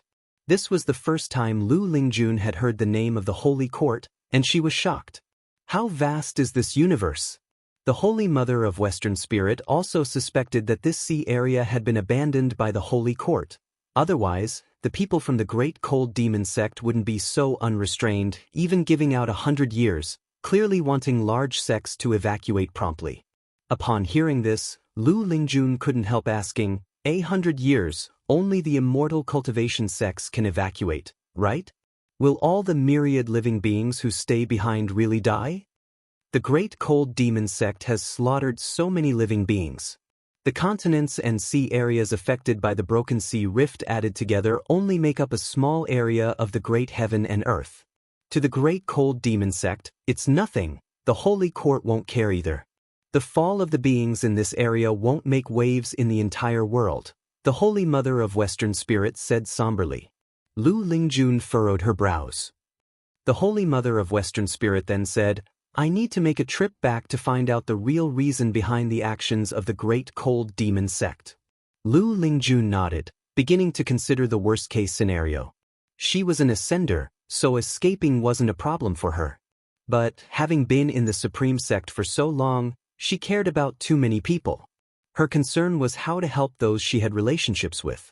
The Holy Mother of Western Spirit began to muse about the complexity of the affairs of the world. Initially, she truly thought the divine exotic realm was harming one side. But now it seemed the emergence of the divine exotic realm wasn't simple. Undoubtedly, there was an unimaginably powerful existence struggling behind it. Dark clouds covered the sky, and a continuous drizzle fell onto Immortal Seeking Island. In a courtyard, Guan, Yang Jian, and Hu Shaojian sat together, with Guan listening to Hu Shaojian detail the Great Cold Demon Sect. 3 days had passed since the life-seizing Immortal's shout. In those 3 days, various sects on the sea had publicly disclosed information about the Great Cold Demon Sect, with various pieces of news reaching the listeners on Immortal Seeking Island. Yang Jian listened intently, his expression constantly changing as Hu Shaojian spoke of the Great Cold Demon Sect, which appeared to be the most formidable on the demon path, with countless demon immortals within, making it seem invincible. The true calamity had descended. After a long time, when Hu Shaojian paused to sip his tea and moisten his throat, Guan asked, have you managed to find out anything about the Reincarnation Path Emperor? The Reincarnation Path Emperor, one of Ji Xiaoyu's past lives, was always remembered by Gu, and Hu Shaojian shook his head, saying, I couldn't find anything. I even feel like this exalted figure doesn't exist. But since you mentioned him, he must indeed exist. It's just that my level is too low, at least within the Immortal Seeking Island, there's not a single clue. Guwen didn't get angry. He gently moved on from the topic. Hu Shaojian put down his teacup. His gaze shifted towards Guwen, hesitating to speak. After hesitating for a moment, he stood up, walked to the side, then knelt down and began to kowtow to Guwen. What are you doing? Guwen asked with a frown. Hu Shaojian looked up, pleading, I beg you, senior, to take me away. The great cold demon sect's power is vast. The upper echelons of Immortal Seeking Island are preparing to evacuate. I am only a nascent soul realm cultivator. Within 100 years, I absolutely cannot escape the range that the great cold demon sect wants to obliterate. Even if by chance I escape, who knows if I can survive elsewhere? Senior, you are a loose immortal. You come and go as you please. Can you take me with you? I will serve you like an ox or a horse. Yang Jian sat on the side, his feelings complex. This was a nascent soul realm cultivator. In the Supreme Sect, this was an existence looked up to by servant disciples, yet he didn't even have the confidence to survive at sea. Guwen pondered and then said, Don't be anxious. For now, stay peacefully at Immortal Seeking Island. If the sea powers truly cannot withstand the great cold demon sect, I will take you with me. Before that happens, help me keep an eye on the Sea Protection Mansion. If they truly intend to abandon Immortal Seeking Island, then I will come and take over. Hu Shaojian was stunned, not expecting Guwen to still be concerned about Immortal Seeking Island at this critical moment. Yang Jian glanced at his master. It seemed like his master had no fear of the great cold demon sect. His master referred to himself as a loose immortal. Could it be that loose immortal was not his realm, but just his identity? Hu Shaojian wanted to persuade Guwen, but feared offending him, so he could only agree. Guwen noticed his concerns and reassured him, Don't underestimate this world. Otherwise, the divine exotic resentful ghosts in the sea-breaking rift would have already swept across the oceans, right? Hu Shaojian felt persuaded by these words and promptly thanked Guwen. Guwen waved his hand, helping him up, and invited him to sit and speak. Hu Shaojian continued to talk about the great cold demon sect. He knew a lot about it, but nothing about the life-seizing immortal. Guwen then began to think about how to control Immortal Seeking Island. Firstly, he must arrange someone to act as a puppet while he stayed hidden. Using the various channels of Immortal Seeking Island, he could collect more medicinal herbs, and besides, it sounded like a fun endeavor. It felt like preparing to play a management game, which he was quite looking forward to. To suppress Immortal Seeking Island, he would need at least a wandering immortal. He had to think carefully about this candidate. Just like that, time swiftly passed, and the rain intensified. 2 ancient hours later, Guwen left with Yang Jian, returning to the forested mountains of the Supreme Sect. Yang Jian was no longer experiencing the limitless freedom step for the first time, but as his cultivation level increased, he grew more awestruck of his master's divine skills. Master, is there really someone who can confront the great cold demon sect? Yang Jian asked, his words still carrying a hint of cautiousness. He did not dare ask directly about his master's prowess, so he had to beat around the bush. While moving forward, Guwen responded, Who knows? At any rate, your master, I'm not sure. Just not sure? Yang Jian was secretly alarmed. Just what was his master's background? Guwen was unaware of Yang Jian's thoughts. He had modestly underestimated himself, not expecting it would make Yang Jian even more amazed. Listening to Hu Shaojian, the great cold demon sect had taken on an unimaginably fearsome and evil persona in Yang Jian's mind, such an existence often being the ultimate antagonist in stories. Knowing that Guwen was confident in confronting the great cold demon sect, how could he not be surprised? Jianer, cultivate diligently. Even if we survive this calamity, there will be no shortage of trials ahead. From ancient times until now, every great cultivator has persevered through countless hardships. The greater the crises, the more diligently one must cultivate, Gu said earnestly. Yang Jian nodded, saying, "Disciple always keeps this in mind. I will strive to cultivate as diligently as you." How many years had it taken for his master to reach his current height? Yang Jian thought to himself, guessing surely it took tens of thousands of years. No, perhaps his master had even existed longer than the great cold demon sect, merely frolicking in the mortal world. He believed his master wouldn't deceive him.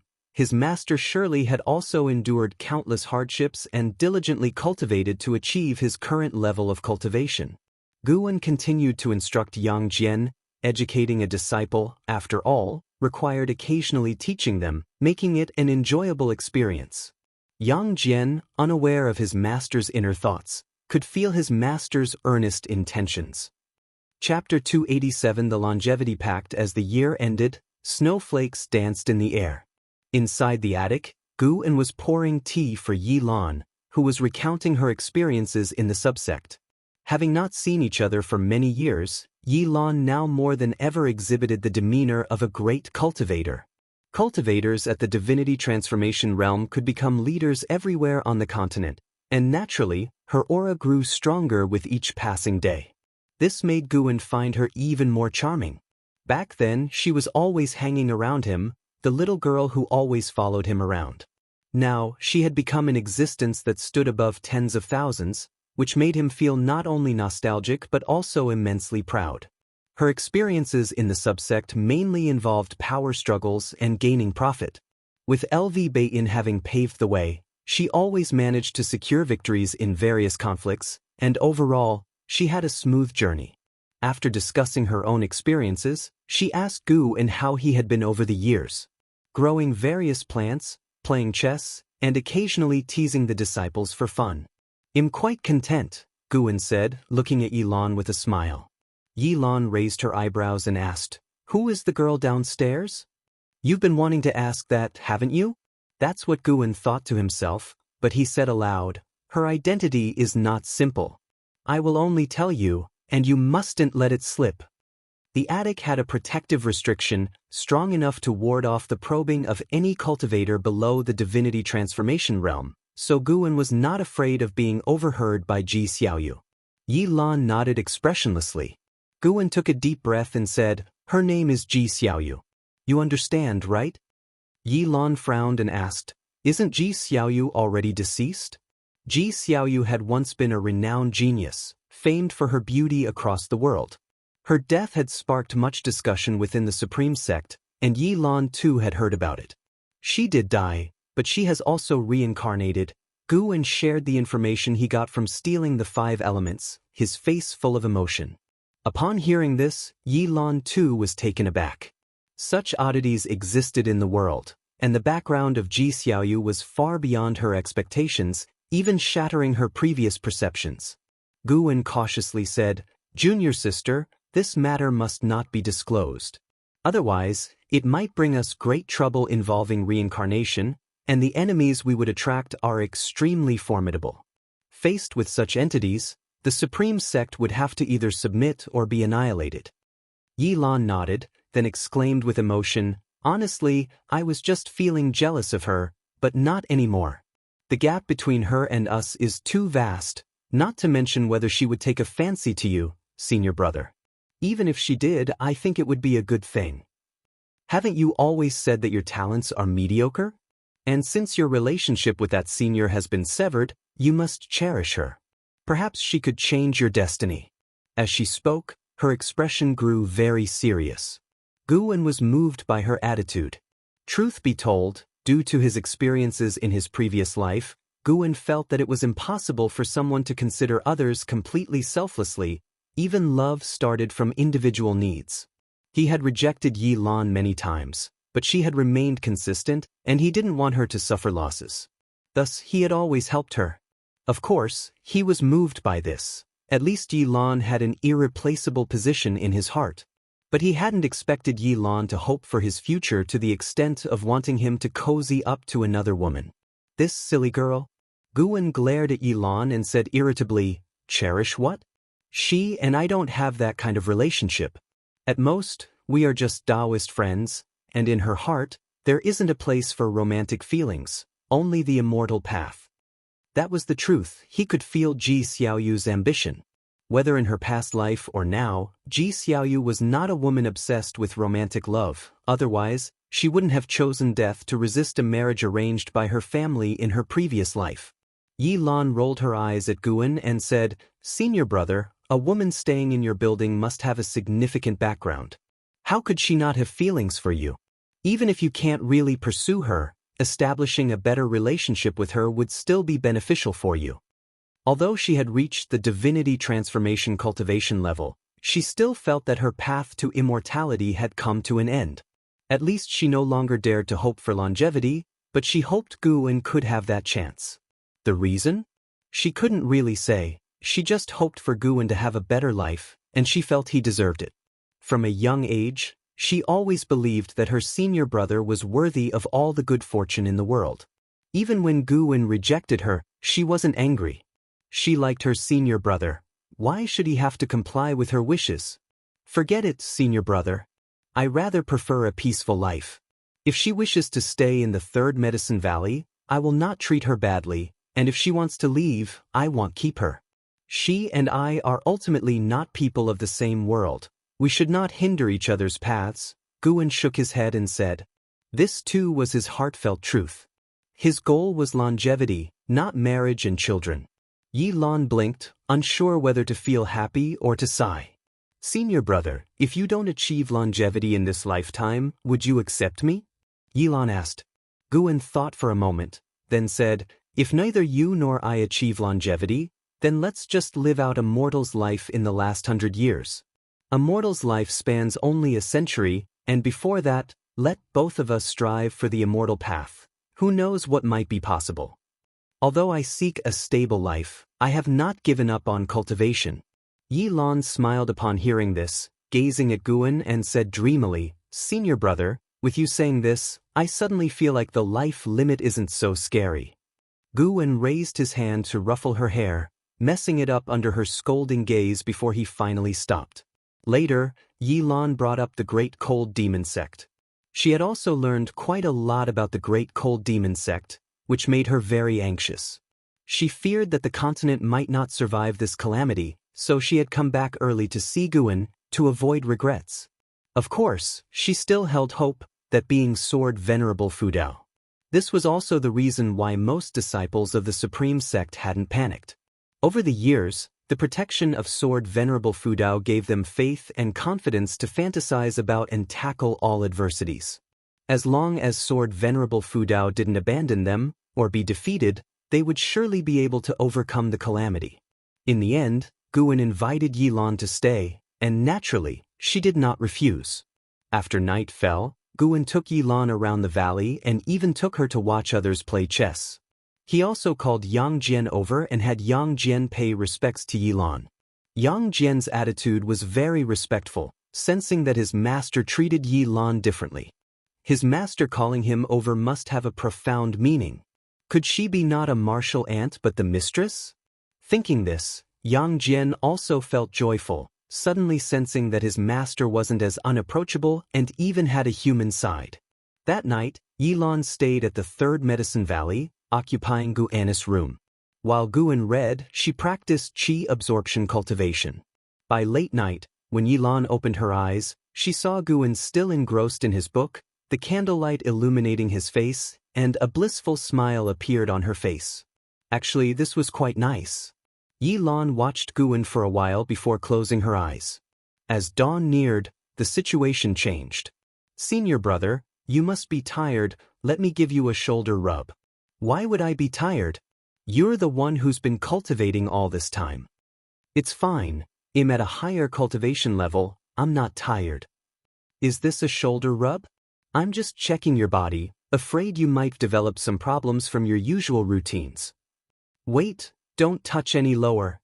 Senior brother, how could your junior sister harbor any inappropriate thoughts towards you? I have a unique sorcery that can nurture your chi blood. That's not okay, not there. At dawn, Guan descended the stairs with a complex expression, and Yi Lan followed behind, her face radiant with a brilliant smile. Ji Xiaoyu emerged from the room, her gaze shifting toward the two, her brows slightly knitted. After descending, Guan introduced the two women to each other but didn't talk much. Yilan then followed Guan to practice exercises. Ji Xiaoyu stood still watching. After a while, her brows relaxed. Yilan planned to leave after the spring festival. Guan would take her with him to the Outer Gate City and the Mystic Valley, but not to Tianya Valley or other places. She didn't ask much, thinking that it was good for her senior brother to have secrets, indicating that he still concealed his identity. Naturally, she hoped her senior brother would become even more formidable. Chapter 288, 9 Profound True Fire, Calamity from the Sky. This year's spring festival felt warmer than in previous years for Guan, thanks to the company of Yilan. The day after the festival ended, Yilan left. She did not wish to become lost in the presence of her senior brother, as cultivating her immortal path was a major life event for her. At this stage, her main task was to diligently practice her cultivation. Despite the declarations of the life-seizing Immortal from the great cold demon sect casting a shadow over the lands, it had not impacted the overall structure of the world. By the following year, the Immortal cultivation world had returned to its former state, though various sects had begun dispatching more disciples to explore overseas. Years passed one after another, sunsets followed by moonrises. Third Medicine Valley saw disciples advancing each year, with new disciples joining, constantly increasing in number. This was because the Supreme Sect itself was growing stronger, which led to an increase in the number of servant disciples. These servant disciples needed positions to earn spirit stones. In the blink of an eye, 10 years had passed. Guan stood by the window, using his divine sense to survey a distant great battle. A great cultivator had gone to challenge the life-seizing Immortal, even a heaven and earth-flying Immortal. Alas, he did not even get to see the face of the life-seizing Immortal, being suppressed by his disciple. This battle was watched by countless cultivators and demons. Not all beings wished to flee this region of the mortal world, especially sects that followed the righteous path, shouldering the responsibility to protect all living beings. Over the past decade, more than once had heaven and earth-flying Immortals challenged the life-seizing Immortal, each time without exception being overwhelmed by the life-seizing Immortal's disciple. Advancing to the tower had become a mere wishful thinking. The name of life-seizing Immortal's pagoda spread far and wide. Known as the soul-calming pagoda, it was also an Immortal Path supreme treasure. Guan shook his head as he watched, the defeat of the heaven and earth-flying Immortal obvious, proving that he was not the savior of this region of the mortal world. He turned and went downstairs, feeling a presence entering the valley. It was the Holy Mother of Western Spirit from the Bitter Sea Buddha sect. The Holy Mother had found Xianxia, taking him to a secluded corner to speak, for which Xianxia had even set up a restriction. Inside the Supreme Sect, no one's divine sense could penetrate the barrier created by Xianxia's restriction, except for Guan. Did you get that clear? Xianxia asked, referring to matters concerning the great cold demon sect. The Holy Mother of Western Spirit took a deep breath and said, "This matter involves a holy king from the Holy Court, and though he cannot represent the entire decision of the Holy Court, this holy king has far-reaching connections and even the Buddhism sect does not wish to offend. After all, no one knows when Shungtian will emerge from seclusion." Holy King. Xianxia frowned and then asked, "What in this region of the mortal world could be of interest to a being like the Holy King?" The Holy Mother responded, "I am not entirely sure myself. I only found out that it has something to do with the reincarnation of a great power from the Holy Court. That great power might be a rival of the Holy King reincarnated here in this region of the mortal world." Xianxia's frown deepened. Looking at him, the Holy Mother continued, "The situation has gone beyond redeeming. The Buddhism sect does not wish to risk involvement. Let's head back soon." Xianxia scoffed. The Buddhism sect doesn't want to risk involvement? What a joke! Whatever happened to universal salvation? The Holy Mother was taken aback by Xianxia's tone, clearly detecting the sarcasm in it. Something was off. Xianxia, who used to take pride in being part of the Bitter Sea Buddha sect, had never spoken this way before. "You go back, I am staying at the Supreme Sect," Xianxia stated seriously. The Holy Mother wanted to persuade him otherwise, but Xianxia took his leave with determined steps. What has actually happened? The Holy Mother stared at Xianxia's departing figure, filled with confusion. Her cultivation level was lower than Xianxia's, and her status was not as prominent, so she couldn't forcefully take Xianxia back. Thus, she refrained from further persuasion and could only take the news back to the bitter Sea Buddha sect. Elsewhere, Guwen, walking towards a certain garden area, was also pondering the intelligence brought by the Holy Mother of Western Spirit. Holy King, reincarnation of a great power. Upon hearing about the reincarnation of a great power, his first thought was Ji Xiaoyu.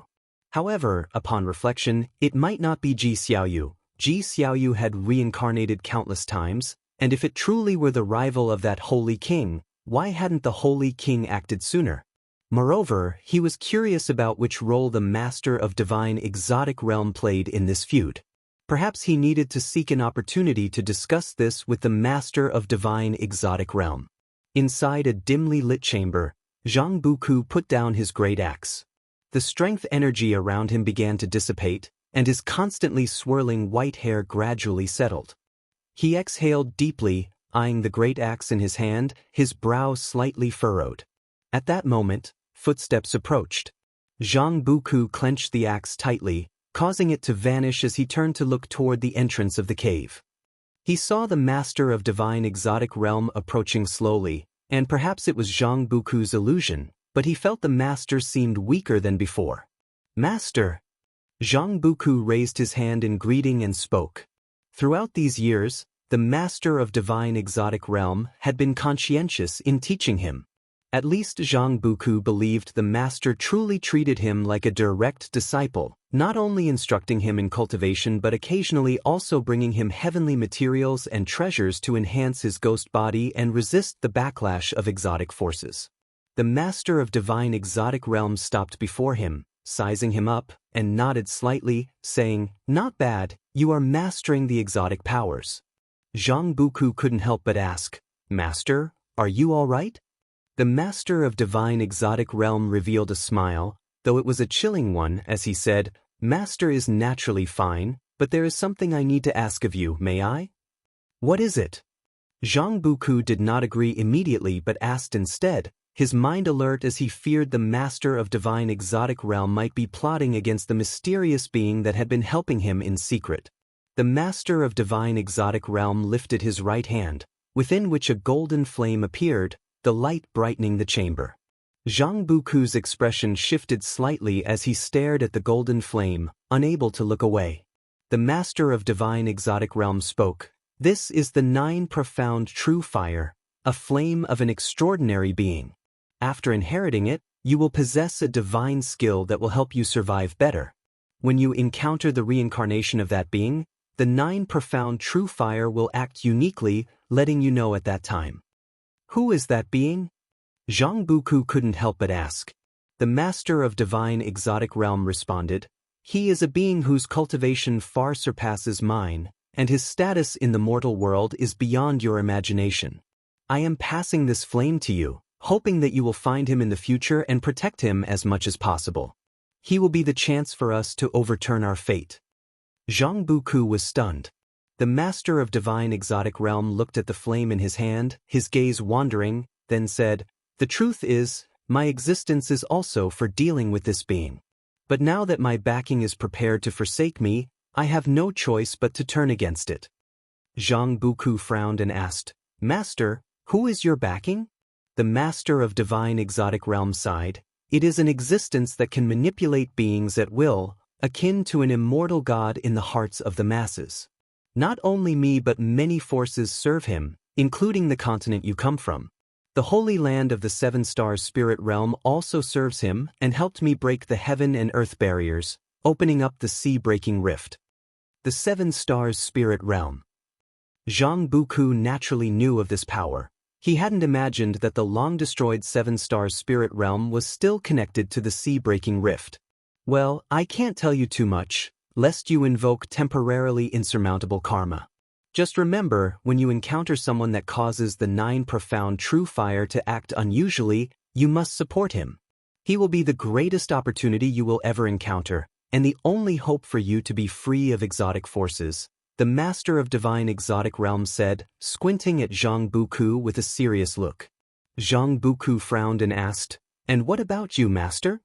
The Master of Divine Exotic Realm placed his palm on Zhang Buku's chest, injecting the 9 profound true fire into his body.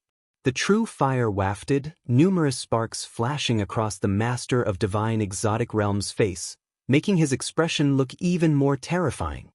He spoke in a sinister tone, "I have become a discarded piece, and fate has already presented itself before my eyes." Zhang Buku opened his mouth to say something, but the raging 9 profound true fire surged through his body, rendering him speechless. Soon, his consciousness drifted into confusion. In a grand hall flickering with firelight, an old man in a black robe sat on a lotus pedestal, which was a black lotus swirling with dark red flames. He had a powerful presence, his unbound hair adding to his imposing aura. Looking up at the ceiling of the grand hall, one could see dark red flames churning like an inverted ocean, constantly surging. This was inside the soul-calming pagoda. And this black-robed old man was the life-seizing immortal of the great cold demon sect. Suddenly, the life-seizing immortal spoke. "Disciple, put some pressure on them." His voice echoed within the hall, as if many people were shouting in unison. Soon a voice came from outside the hall, "Yes." Simultaneously, at the top of the soul-calming pagoda, a white-robed Taoist who had been meditating slowly stood up. Holding a horsetail whisk, he was tall and emaciated with white hair arranged under a Taoist hat. He looked down at the vast sea, his expression indifferent. The soul-calming pagoda was located directly above the sea-breaking rift, a massive rift that stretched dozens of miles wide, with no visible ends. The white-robed Taoist looked into the distance, raised his left hand to his mouth, and began to chant softly. As he chanted, visible ripples spread out in the space around him. Seconds later, his right hand suddenly waved the whisk. With this motion, the seas on either side of the sea-breaking rift abruptly rose, forming towering waves with the potential to engulf the heavens. He waved the whisk again, and the terrifying waves on both sides swept uncontrollably toward the distance. After doing all of this, the white-robed Taoist paused, then looked up at the sky and waved his whisk toward the heavens 3 times. At dusk, Guan rode on the blood prison great saint into the entrance of the 3rd Medicine Valley, followed by Yang Jian and Li Lingtian, who walked behind with a bruised face, resembling a defeated rooster. "Master, won't this lad be ruined?" the blood prison great saint couldn't help but ask. His tone was not one of concern, but rather filled with mockery. Li Lingtian, hearing this, glared at him. Guan spoke, "If he can't endure, he can leave on his own."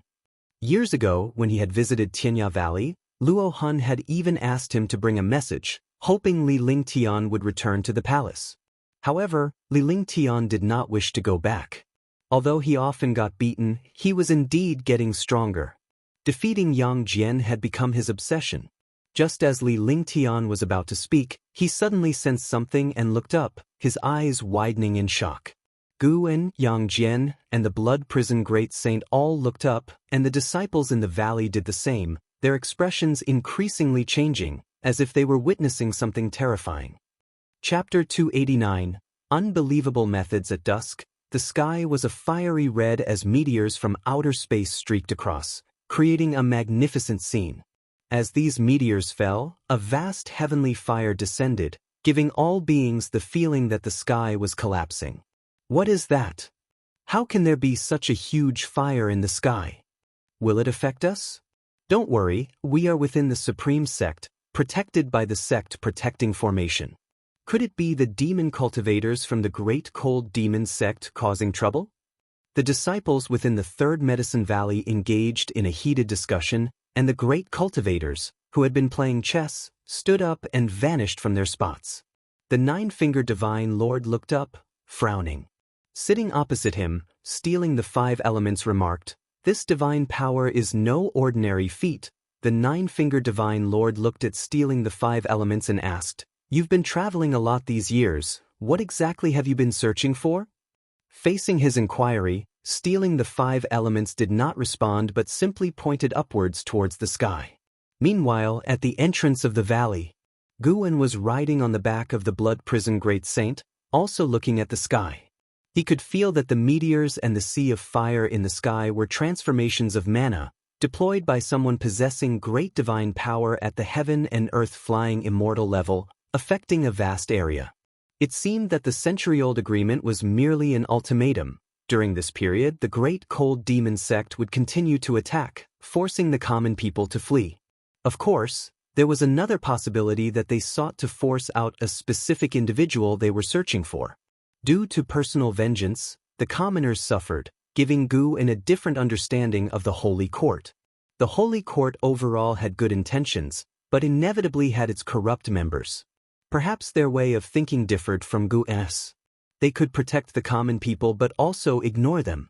Yang Jian glanced at Guwen, and seeing his calm demeanor, he felt reassured. With his master around, even if the sky fell, he wouldn't be afraid. Li Lingtian approached Yang Jian and discussed the strange phenomenon in the sky with him. Guwen patted the back of the Blood Prison Great Saint, signaling him to move forward. As the Blood Prison Great Saint took a step, a light curtain rose in the horizon, visible in all directions. It was the Supreme Sects sect protecting Great Formation. That was quick. Guwen was secretly pleased. The Supreme Sect had not faced tribulations in many years, yet remaining vigilant indicated that the high ranks weren't overly dependent on Sword Venerable Fudao. Soon, the entire Supreme Sect was enveloped by the light curtain of the sect protecting Great Formation, providing relief to all the cultivators within. Various sects and cities across the world activated their large formations, but inevitably, there were places that remained unprotected, and many beings in those places were vulnerable. In the North Sea Mountains, at the Mountain God Temple, Sage Xianxia sat on the ground, gazing at the strange phenomenon in the sky, furrowing his brows. His concern was not for his safety, but rather for the well-being of the common people across the world. How could mere mortals withstand this sweeping blaze? Sage Xianxia turned to look at a stone statue in the courtyard, one he had carved himself depicting the mountain god. Although he saw the mountain god once a month, in his heart, he always felt a great distance from the divine. He turned back and began to kowtow to the divine statue of the mountain god. As meteorites continued plunging towards the earth, the fire enveloping the sky drew closer, intensifying the fiery hue between heaven and earth. Just then, all the flowers, plants, and trees across the continent emitted flickers of green light, swiftly rising upward like sparks growing stronger rapidly. A farmer clutching a hoe in the mountains was surrounded by the green light coming from all directions, causing him to panic. In the cities, terrified civilians saw trees within their courtyards trembling and releasing green light orbs that floated up towards the sky. Within the palace, Li Xiandao stood at the entrance of the imperial study, observing the unusual appearance of the flora, his expression subtle. At that moment, beings across the continent, including demons, were startled by the surrounding phenomena, as flowers, plants, and trees were ubiquitous. In the Third Medicine Valley, Guwen dismounted and looked around. The vegetation within the Supreme Sect hadn't emitted green light, so the disciples were all puzzled by the phenomenon in the sky, unaware of another spectacular sight beyond the Supreme Sect.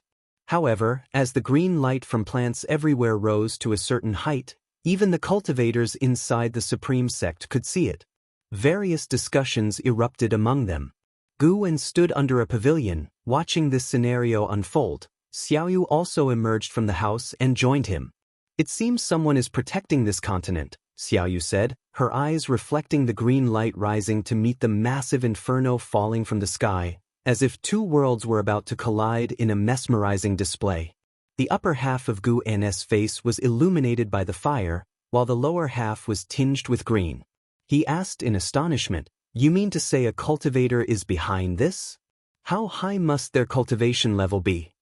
Xiaoyu gave Guwen a look, although she didn't think Guwen had a vast cultivation. But this guy couldn't be this clueless. Guwen often brought Yang Jian out, who was growing rapidly, showing that Guwen was not simple. Regardless of what Guwen concealed, his knowledge was not something ordinary cultivators could match. "Perhaps it was Sword Venerable Fudao who made a move," Xiaoyu said softly, her gaze returning to the horizon. Good guess. Guwen mentally gave Xiaoyu a thumbs up, his eyes still fixed on the sky. Under the gaze of all beings on the continent, the vast green light collided with the sea of fire, and following a brief somber moment, the sky radiated intensely bright light, like endless fireworks exploding. After the brief silence, the earth trembled, and strong winds fell from the sky, though not enough to threaten the land and mountains. The creatures across the land all sighed in relief, now understanding that the mysterious green light was there to protect them, to block the descending heavenly fire. However, they didn't know that not all continents and islands had protectors. Guwen protected only the continent he was on, and while the beings there were excited and grateful, countless others perished in despair. At the soul-calming pagoda, atop the pagoda, a white-robed Taoist suddenly opened his eyes, expressing surprise with a grunt. He attempted to divine the situation but couldn't make any accurate predictions, his expression growing increasingly bizarre. He suddenly became interested and then vanished from the spot. Far away in the Supreme Sect, Guwen was chatting with Xiaoyu when he suddenly sensed a rapidly approaching presence, sighing involuntarily. Why must someone always be looking for death? I'm going to check on Mystic Valley, we'll talk later, Guwen said, heading towards the transmission array platform. Xiaoyu was not puzzled and looked up at the sky alone, admiring the powerful divine skills of Sword Venerable Fudao.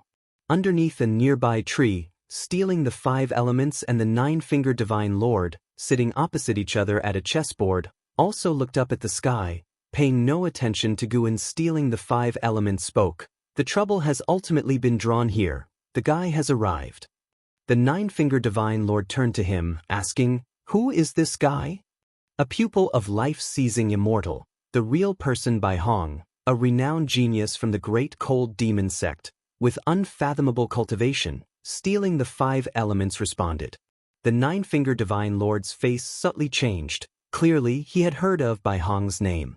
Stealing the 5 elements chuckled, "There's going to be a show to watch. Geniuses all have one flaw, excess confidence." Not far off, Xianxia, while staring at the sky, was also listening to stealing the 5 elements conversation. He couldn't help but think of the hand that had been placed on his shoulder that night and began to sympathize with Bai Hong. There were many hidden great powers in the world. No matter the cultivation level, one should never underestimate this world. This was the greatest realization Xianxia had after leaving the Bitter Sea Buddha sect. In another place, under the red dawn sky, Bai Hong rapidly flew through, unfazed by the sweeping fire, as he passed over vast expanses of water without looking down. His gaze had fixed on a distant continent. Within his divine range, many great cultivators were resisting his divine power to protect various beings.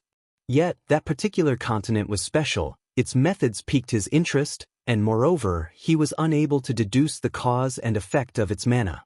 Perhaps the individual behind it was related to the person his master sought. Thinking of this, Bai Hong's eyes gleamed with anticipation. He was acting not only on behalf of his master but also to seize an opportunity for himself. Snap! A hand suddenly pressed onto his shoulder, bringing his full-speed flight to an immediate halt, causing his mana and chi blood to surge chaotically, and he even felt a strong discomfort as if his primordial spirit was about to leave his body. When he tried to break free, he was horrified to discover that he had lost control over his body and soul. He couldn't even achieve primordial spirit emergence, which made him widen his eyes and instinctively panic. In an instant, Bai Hong theorized many possibilities. Bai Hong, a 150,908-year-old 9 layers of heaven and earth flying immortal, is lamentable to die here. Guwen looked at Bai Hong's lifespan and thought so. Guwen didn't employ his soul-capturing skill but prepared to directly annihilate Bai Hong. He intentionally allowed Bai Hong to wait for a few moments to fully experience this despair, which also served as a punishment for his crimes. Bai Hong felt the pressure on his shoulder lessen and was about to speak when the hand suddenly tightened.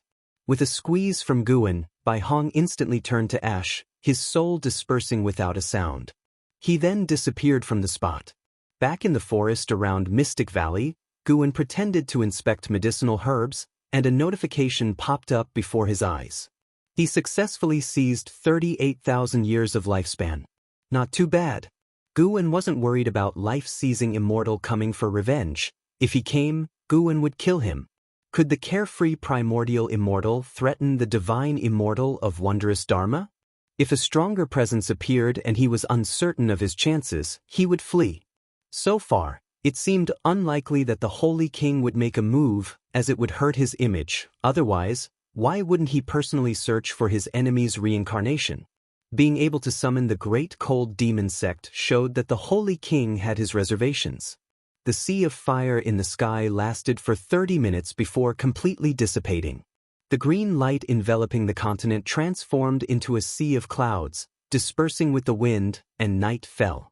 Although the world had darkened, the spirits of all beings remained unsettled for a long time. When Guwen returned to the third Medicine Valley, Xiaoyu had already returned to her house. He could only join a group of disciples gathered in the chess-playing area, who were discussing the earlier phenomena. With stealing the 5 elements and the 9-finger Divine Lord present, the disciples could greatly expand their knowledge and also learn about the incredible methods of Sword Venerable Fudo. Chapter 290. The Identity of the Senior Inside the Soul-Calming Pagoda. Life-seizing Immortal opened his eyes, a frown creasing his brow, his eyes filled with doubt and suspicion.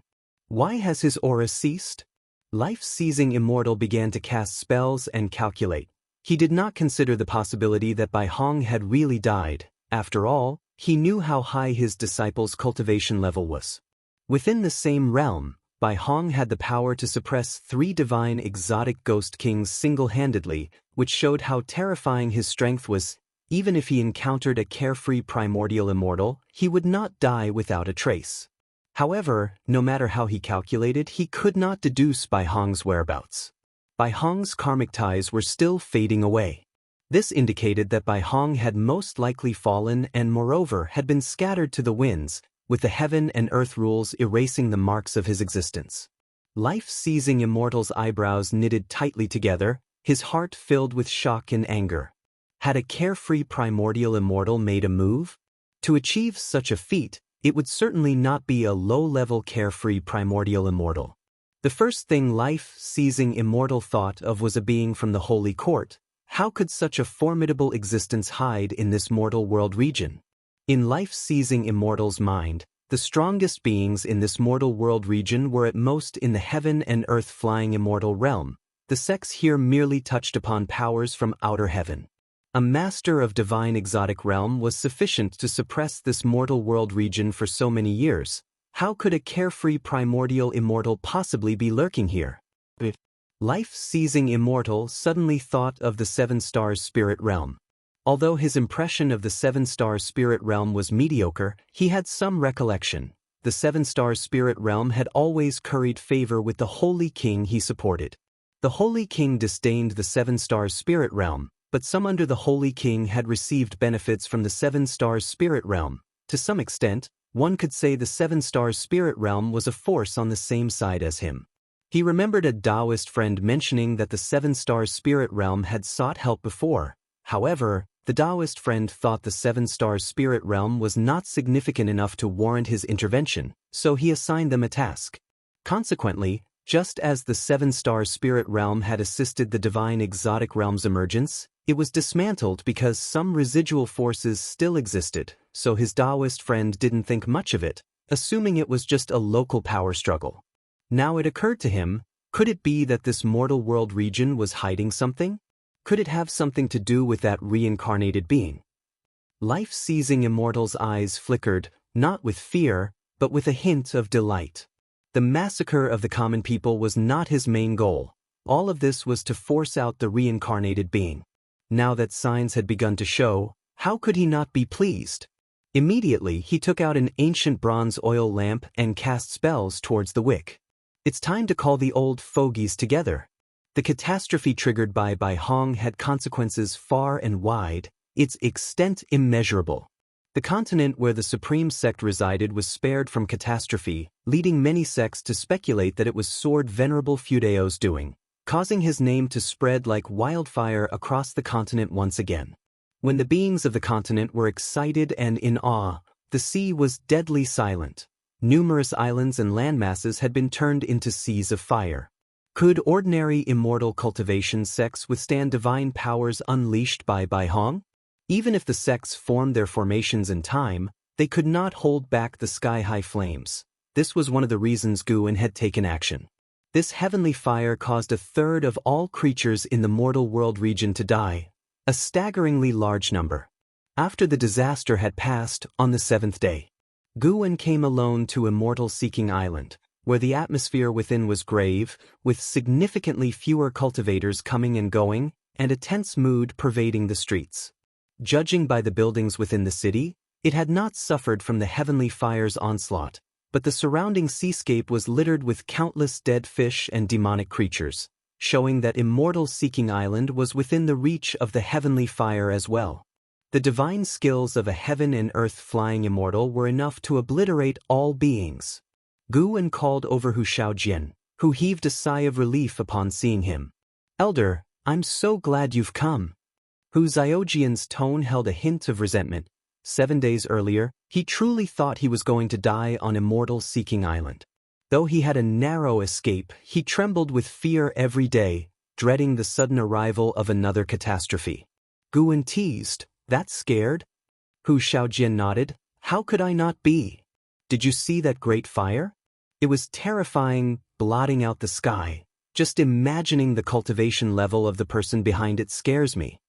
He wanted to say it might far surpass that of a loose immortal, for there were many loose immortals on Immortal Seeking Island, and he had occasionally witnessed loose immortals in combat, which allowed him to make comparisons. But then he thought of Guan being a loose immortal and immediately held his tongue. "Don't worry," Guan consoled. "Evil has never triumphed over good. The person behind the scenes will definitely face retribution." In fact, the orchestrator of this catastrophe, Bai Hong, was already dead. The reason Guan had come so late was to guard against a sudden assault from Life-Seizing Immortal on the Supreme Sect. Life-Seizing Immortal had not shown up, and, given his capabilities, he must have known of Bai Hong's demise. His absence likely meant he was plotting something. Guan felt there was a good chance he was shaking the tree to see what falls. The Great Cold Demon Sect, after all, was a colossal force in the world, with countless cultivators whose numbers were difficult to estimate. Later, Guan followed Hu Shaojian around to learn the situation on Immortal Seeking Island. According to Hu Shaojian, after experiencing this calamity, the island master was clearly planning to abandon Immortal Seeking Island. He had already instructed people to transport part of his property and disciples away, and within the Sea Protection Mansion, everyone was in a state of panic, with cultivators like Hu Shaojian unsure of where to go. Previously, Immortal Seeking Island was their home and their greatest support. The Sea Protection Mansion would not take them with them. After hearing this, Guan did not offer an opinion but asked Hu Shaojian to take him to purchase medicinal herbs, which made Hu Shaojian even more nervous. He feared this was Guan's last visit to Immortal Seeking Island. An hour later, the two arrived at Hu Xiaojian's courtyard, and after Guan sat down, Hu Shaojian immediately poured wine for him. Guan did not refuse, and his attitude made Hu Shaojian feel somewhat more at ease. Only after Hu Shaojian had poured the wine did Guan speak. "Rest assured, I truly wish to obtain Immortal Seeking Island. Soon, I will send a wandering immortal to take over Immortal Seeking Island, and then your standing within the Sea Protection Mansion will rise. You, on the other hand, should diligently cultivate, so in the future you can be worthy of a high position." "Wandering immortal?" Hu Shaojian trembled slightly, tentatively asking, "Elder, might I know who you truly are?" Guan, being only with a loose immortal cultivation level but able to invite a wandering immortal, suggested that Guan had the backing of a great power. This was a pleasant surprise for Hu Shaojian. No matter how strong one person was, they could not compete with a vast force. Guan replied, "It's better for you not to inquire about my identity. Knowing too much is of no benefit to you. Even if we truly can't withstand an attack from Life-Seizing Immortal in the future, I will take you away. I have a place where you can live in peace. However, before that happens, I want to take a gamble. What if a great power manifests from the sea to crush that Life-Seizing Immortal?" Hu Shaojian nodded vigorously. Whatever the case, his job was to cling to Gu An's coattails. Of course, deep down, he believed life-seizing Immortal was unbeatable. The previous heavenly fire had left too deep of a scar on his psyche, and thinking about it still frightened him. "Elder, what do you need me to do now?" Hu Shaojian asked respectfully. Chapter 291. Do you want to join the Great Cold Demon sect? Guwen had stayed in Hu Xiaojian's residence for an ancient hour. After he left, Hu Shaojian was brimming with excitement, and his face was a bouquet of smiles. The predecessor had entrusted him with so many matters, which assuredly meant he wouldn't easily forsake Immortal's seeking island. He hadn't deceived him. Moreover, what need had the predecessor to deceive him? He was just a minor cultivator at the nascent soul realm. If the predecessor wished not to take him, a single stern glance would have sufficed to silence any further pleas from him. Meanwhile, Guwen had returned to the premises of the Supreme Sect, pondering, as he walked into the Third Medicine Valley, which wandering Immortal should assist him. Wandering Immortals were not minor cultivators. How could one easily control them? The Nine-Finger Divine Lord was not an option, for Guwen feared exposing himself, given that the Nine-Finger Divine Lord had been to Immortal's Seeking Island. Neither Xianxia nor stealing the 5 elements were reliable. Guwen was not in a rush. There was still time. If need be, he could use the Mortal Jade to sway someone, asking Mortal World Peak to dispatch a wandering Immortal to Immortal's Seeking Island to assist him. Now as the Peak Master of Mortal World Peak, which was rivaled only by Great Cold Demon Sect in strength, and surpassed it in heritage, he felt Mortal World Peak would not fear the Great Cold Demon Sect. The Great Cold Demon Sect needed to do the Holy Court's dirty work to survive, whereas Mortal World Peak was different. It could hold office in the Holy Court. Over the long years, Mortal World Peak had sent how many immortals to the Holy Court? Guwen believed Mortal World Peak would not fear the Great Cold Demon Sect. Of course, Mortal World Peak would not oppose Great Cold Demon Sect unless sufficient benefits tempted them to dare offend both the sect and its backing, the Holy King. Reflecting on this, Guwen suddenly felt sentimental. No matter how high one's cultivation realm, one could not escape the web of relationships and favors. Only those strong enough to disregard the entire immortal path could act recklessly and willfully. The karmic ties of the world were too complex, with the karma of all beings interlinked in a tangled mesh. Even the weakest beings, when followed through their karmic associations, were connected to immensely powerful entities. Guwen surveyed Medicine Valley and did not spot Nine-Finger Divine Lord or stealing the 5 elements, but found Xianxia, who was engrossed in studying Journey to the West. He could not understand Xianxin's fascination with Journey to the West, and felt that he had grown increasingly distant from the Bitter Sea Buddha sect, barely mentioning Buddhism these days. Guwen did not disturb Xianxia but instead headed towards his loft. Compared to worrying about the affairs of the world, what to read next concerned him more. With strange occurrences being commonplace in books through the ages. Recently, Guwen took pleasure in reading histories. 5 years later, 210-year-old Guwen practiced his exercises in Mystic Valley and glanced at his attribute panel, realizing he was short just under 600,000 years from a 2-billion-year lifespan compared to others' understanding of their own cultivation level. Guwen felt a greater sense of achievement watching those numbers of lifespan. But was it really just lifespan? These numbers were clearly his cultivation. After morning practice, Lu Jiujia approached Guwen, seeking guidance on the primordial reincarnation skill. Since lifting his cultivation restriction, his maximum lifespan had broken through to 410 years. Consequently, Guwen taught him a more potent primordial reincarnation skill. Despite his diligent practice over the many years, he still had much to learn about the technique. Guwen listened and then patiently guided him, enlightening Lu Jiujia with a few words, which left him thrilled. Through the primordial reincarnation skill, he was sure his senior brother was no ordinary person and clearly also practiced this cultivation technique.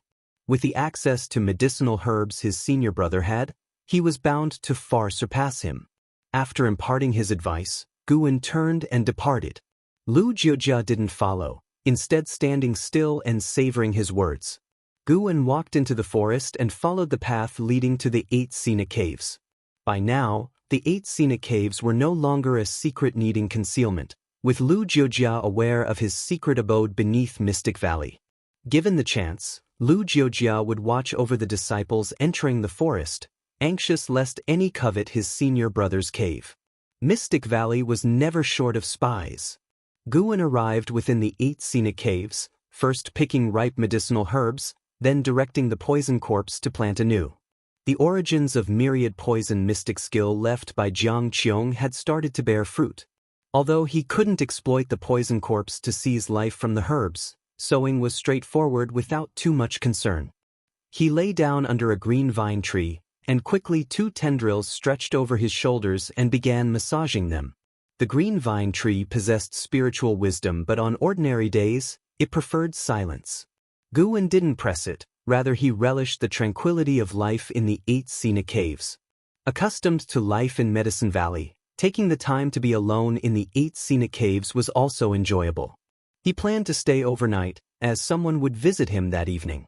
After finding a comfortable position, he pulled out a history book purchased from Immortal Seeking Island, recording the rise and fall of a powerful force. Time swiftly passed. Until late at night, footsteps echoed in the corridor. Guan remained seated and did not even cast a glance that way. Soon, a figure approached him, accompanied by a faint fragrance.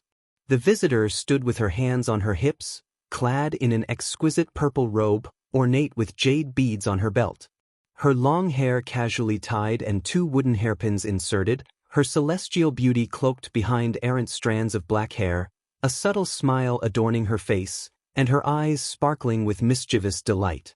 Guan lifted his head to look at her, appraising her, then chuckled, "Long time no see. How is it you seem younger? Did you practice some forbidden art?" The person standing before him was none other than Jiang Qiong, the creator of the 8 Sina caves. Juhua sect, founded by Jiang Qiong, was now a top sect in the Immortal Cultivation world, even collaborating with the Supreme Sect. Of course, Juhua sect's overall strength didn't yet match the Supreme Sect.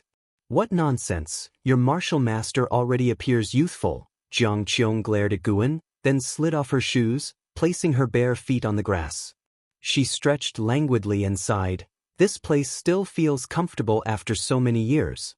Just like home." Guan stood up and chuckled. "I've kept that coffin of yours. Want to lie inside for a while? Looking for a beating?"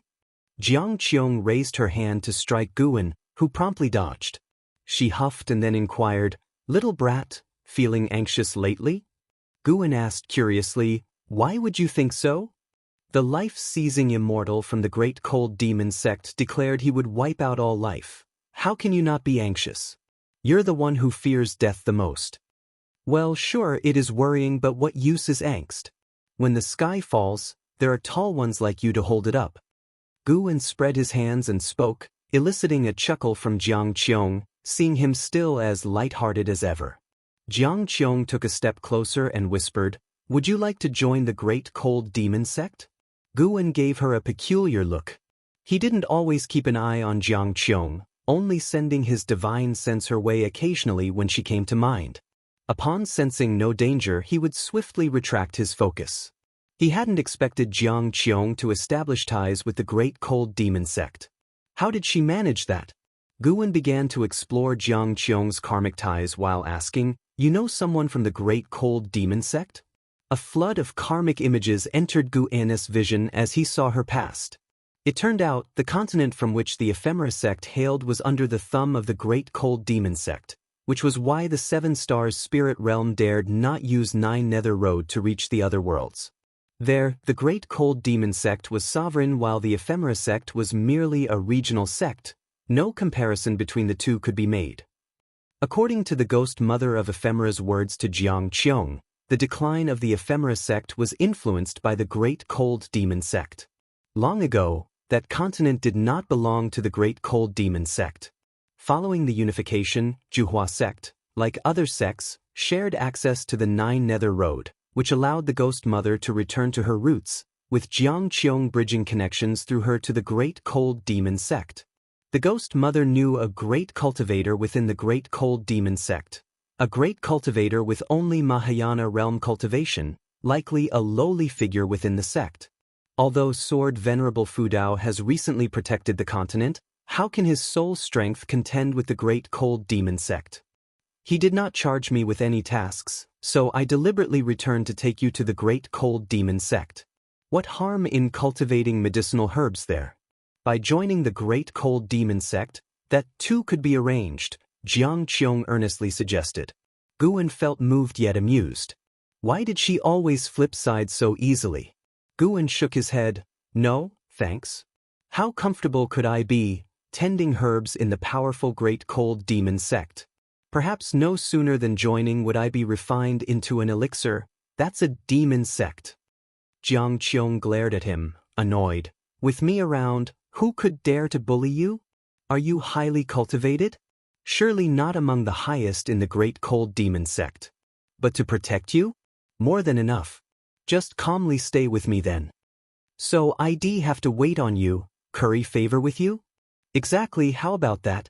Right now, my feet are a bit sore, come give me a rub. Spit shameless. Guan would never agree. A man might be slain, but not insulted. Looking down, his face betraying disgust, he noted that Xianxia's feet, which she had only bared moments ago, were already stained with mud and grass. Xianxia watched Guan's stubborn reaction, amused and keen to tease further, but she first needed to address serious matters. She spoke gravely, Guan, this time it's different.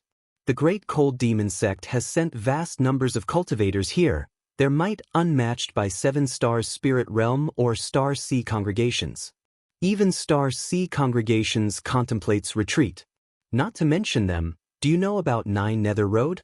Almost every sect on this continent has members desiring to flee through 9 Nether Road, including your supreme sect. Guan fell silent. Xianxia continued, actually, joining the Great Cold Demon sect might not be ill-fated. Perhaps you'd even discover great opportunities. While innate aptitude is fated, there are plenty in this world who turn their lives around with later-day fortunes. Don't you desire the pursuit of eternal life? Guan gazed at her, replying, thanks for your kindness, but I truly don't want to go. There are too many things and people here that I cannot abandon. As for fortunes you mentioned, when has this world ever offered fortune free from danger? Even venturing into the 8 scenic caves once nearly brought me peril. Hearing this, Xianxia grew frustrated. Why was this boy so stubborn? Guan added, moreover, I feel this catastrophe might not be insurmountable. I believe in Sword Venerable Fudao, believe in the triumph of good over evil. Surely, there are many great powers in this world who can stand against the Great Cold Demon sect. I often read books, and don't they all say, if man will strive, then heaven will thrive? The Great Cold Demon sect, which treats life so wantonly, no matter how powerful, will eventually meet its reckoning. Aligning with them is not a righteous path. With that, he raised the book in his hand with a determined expression.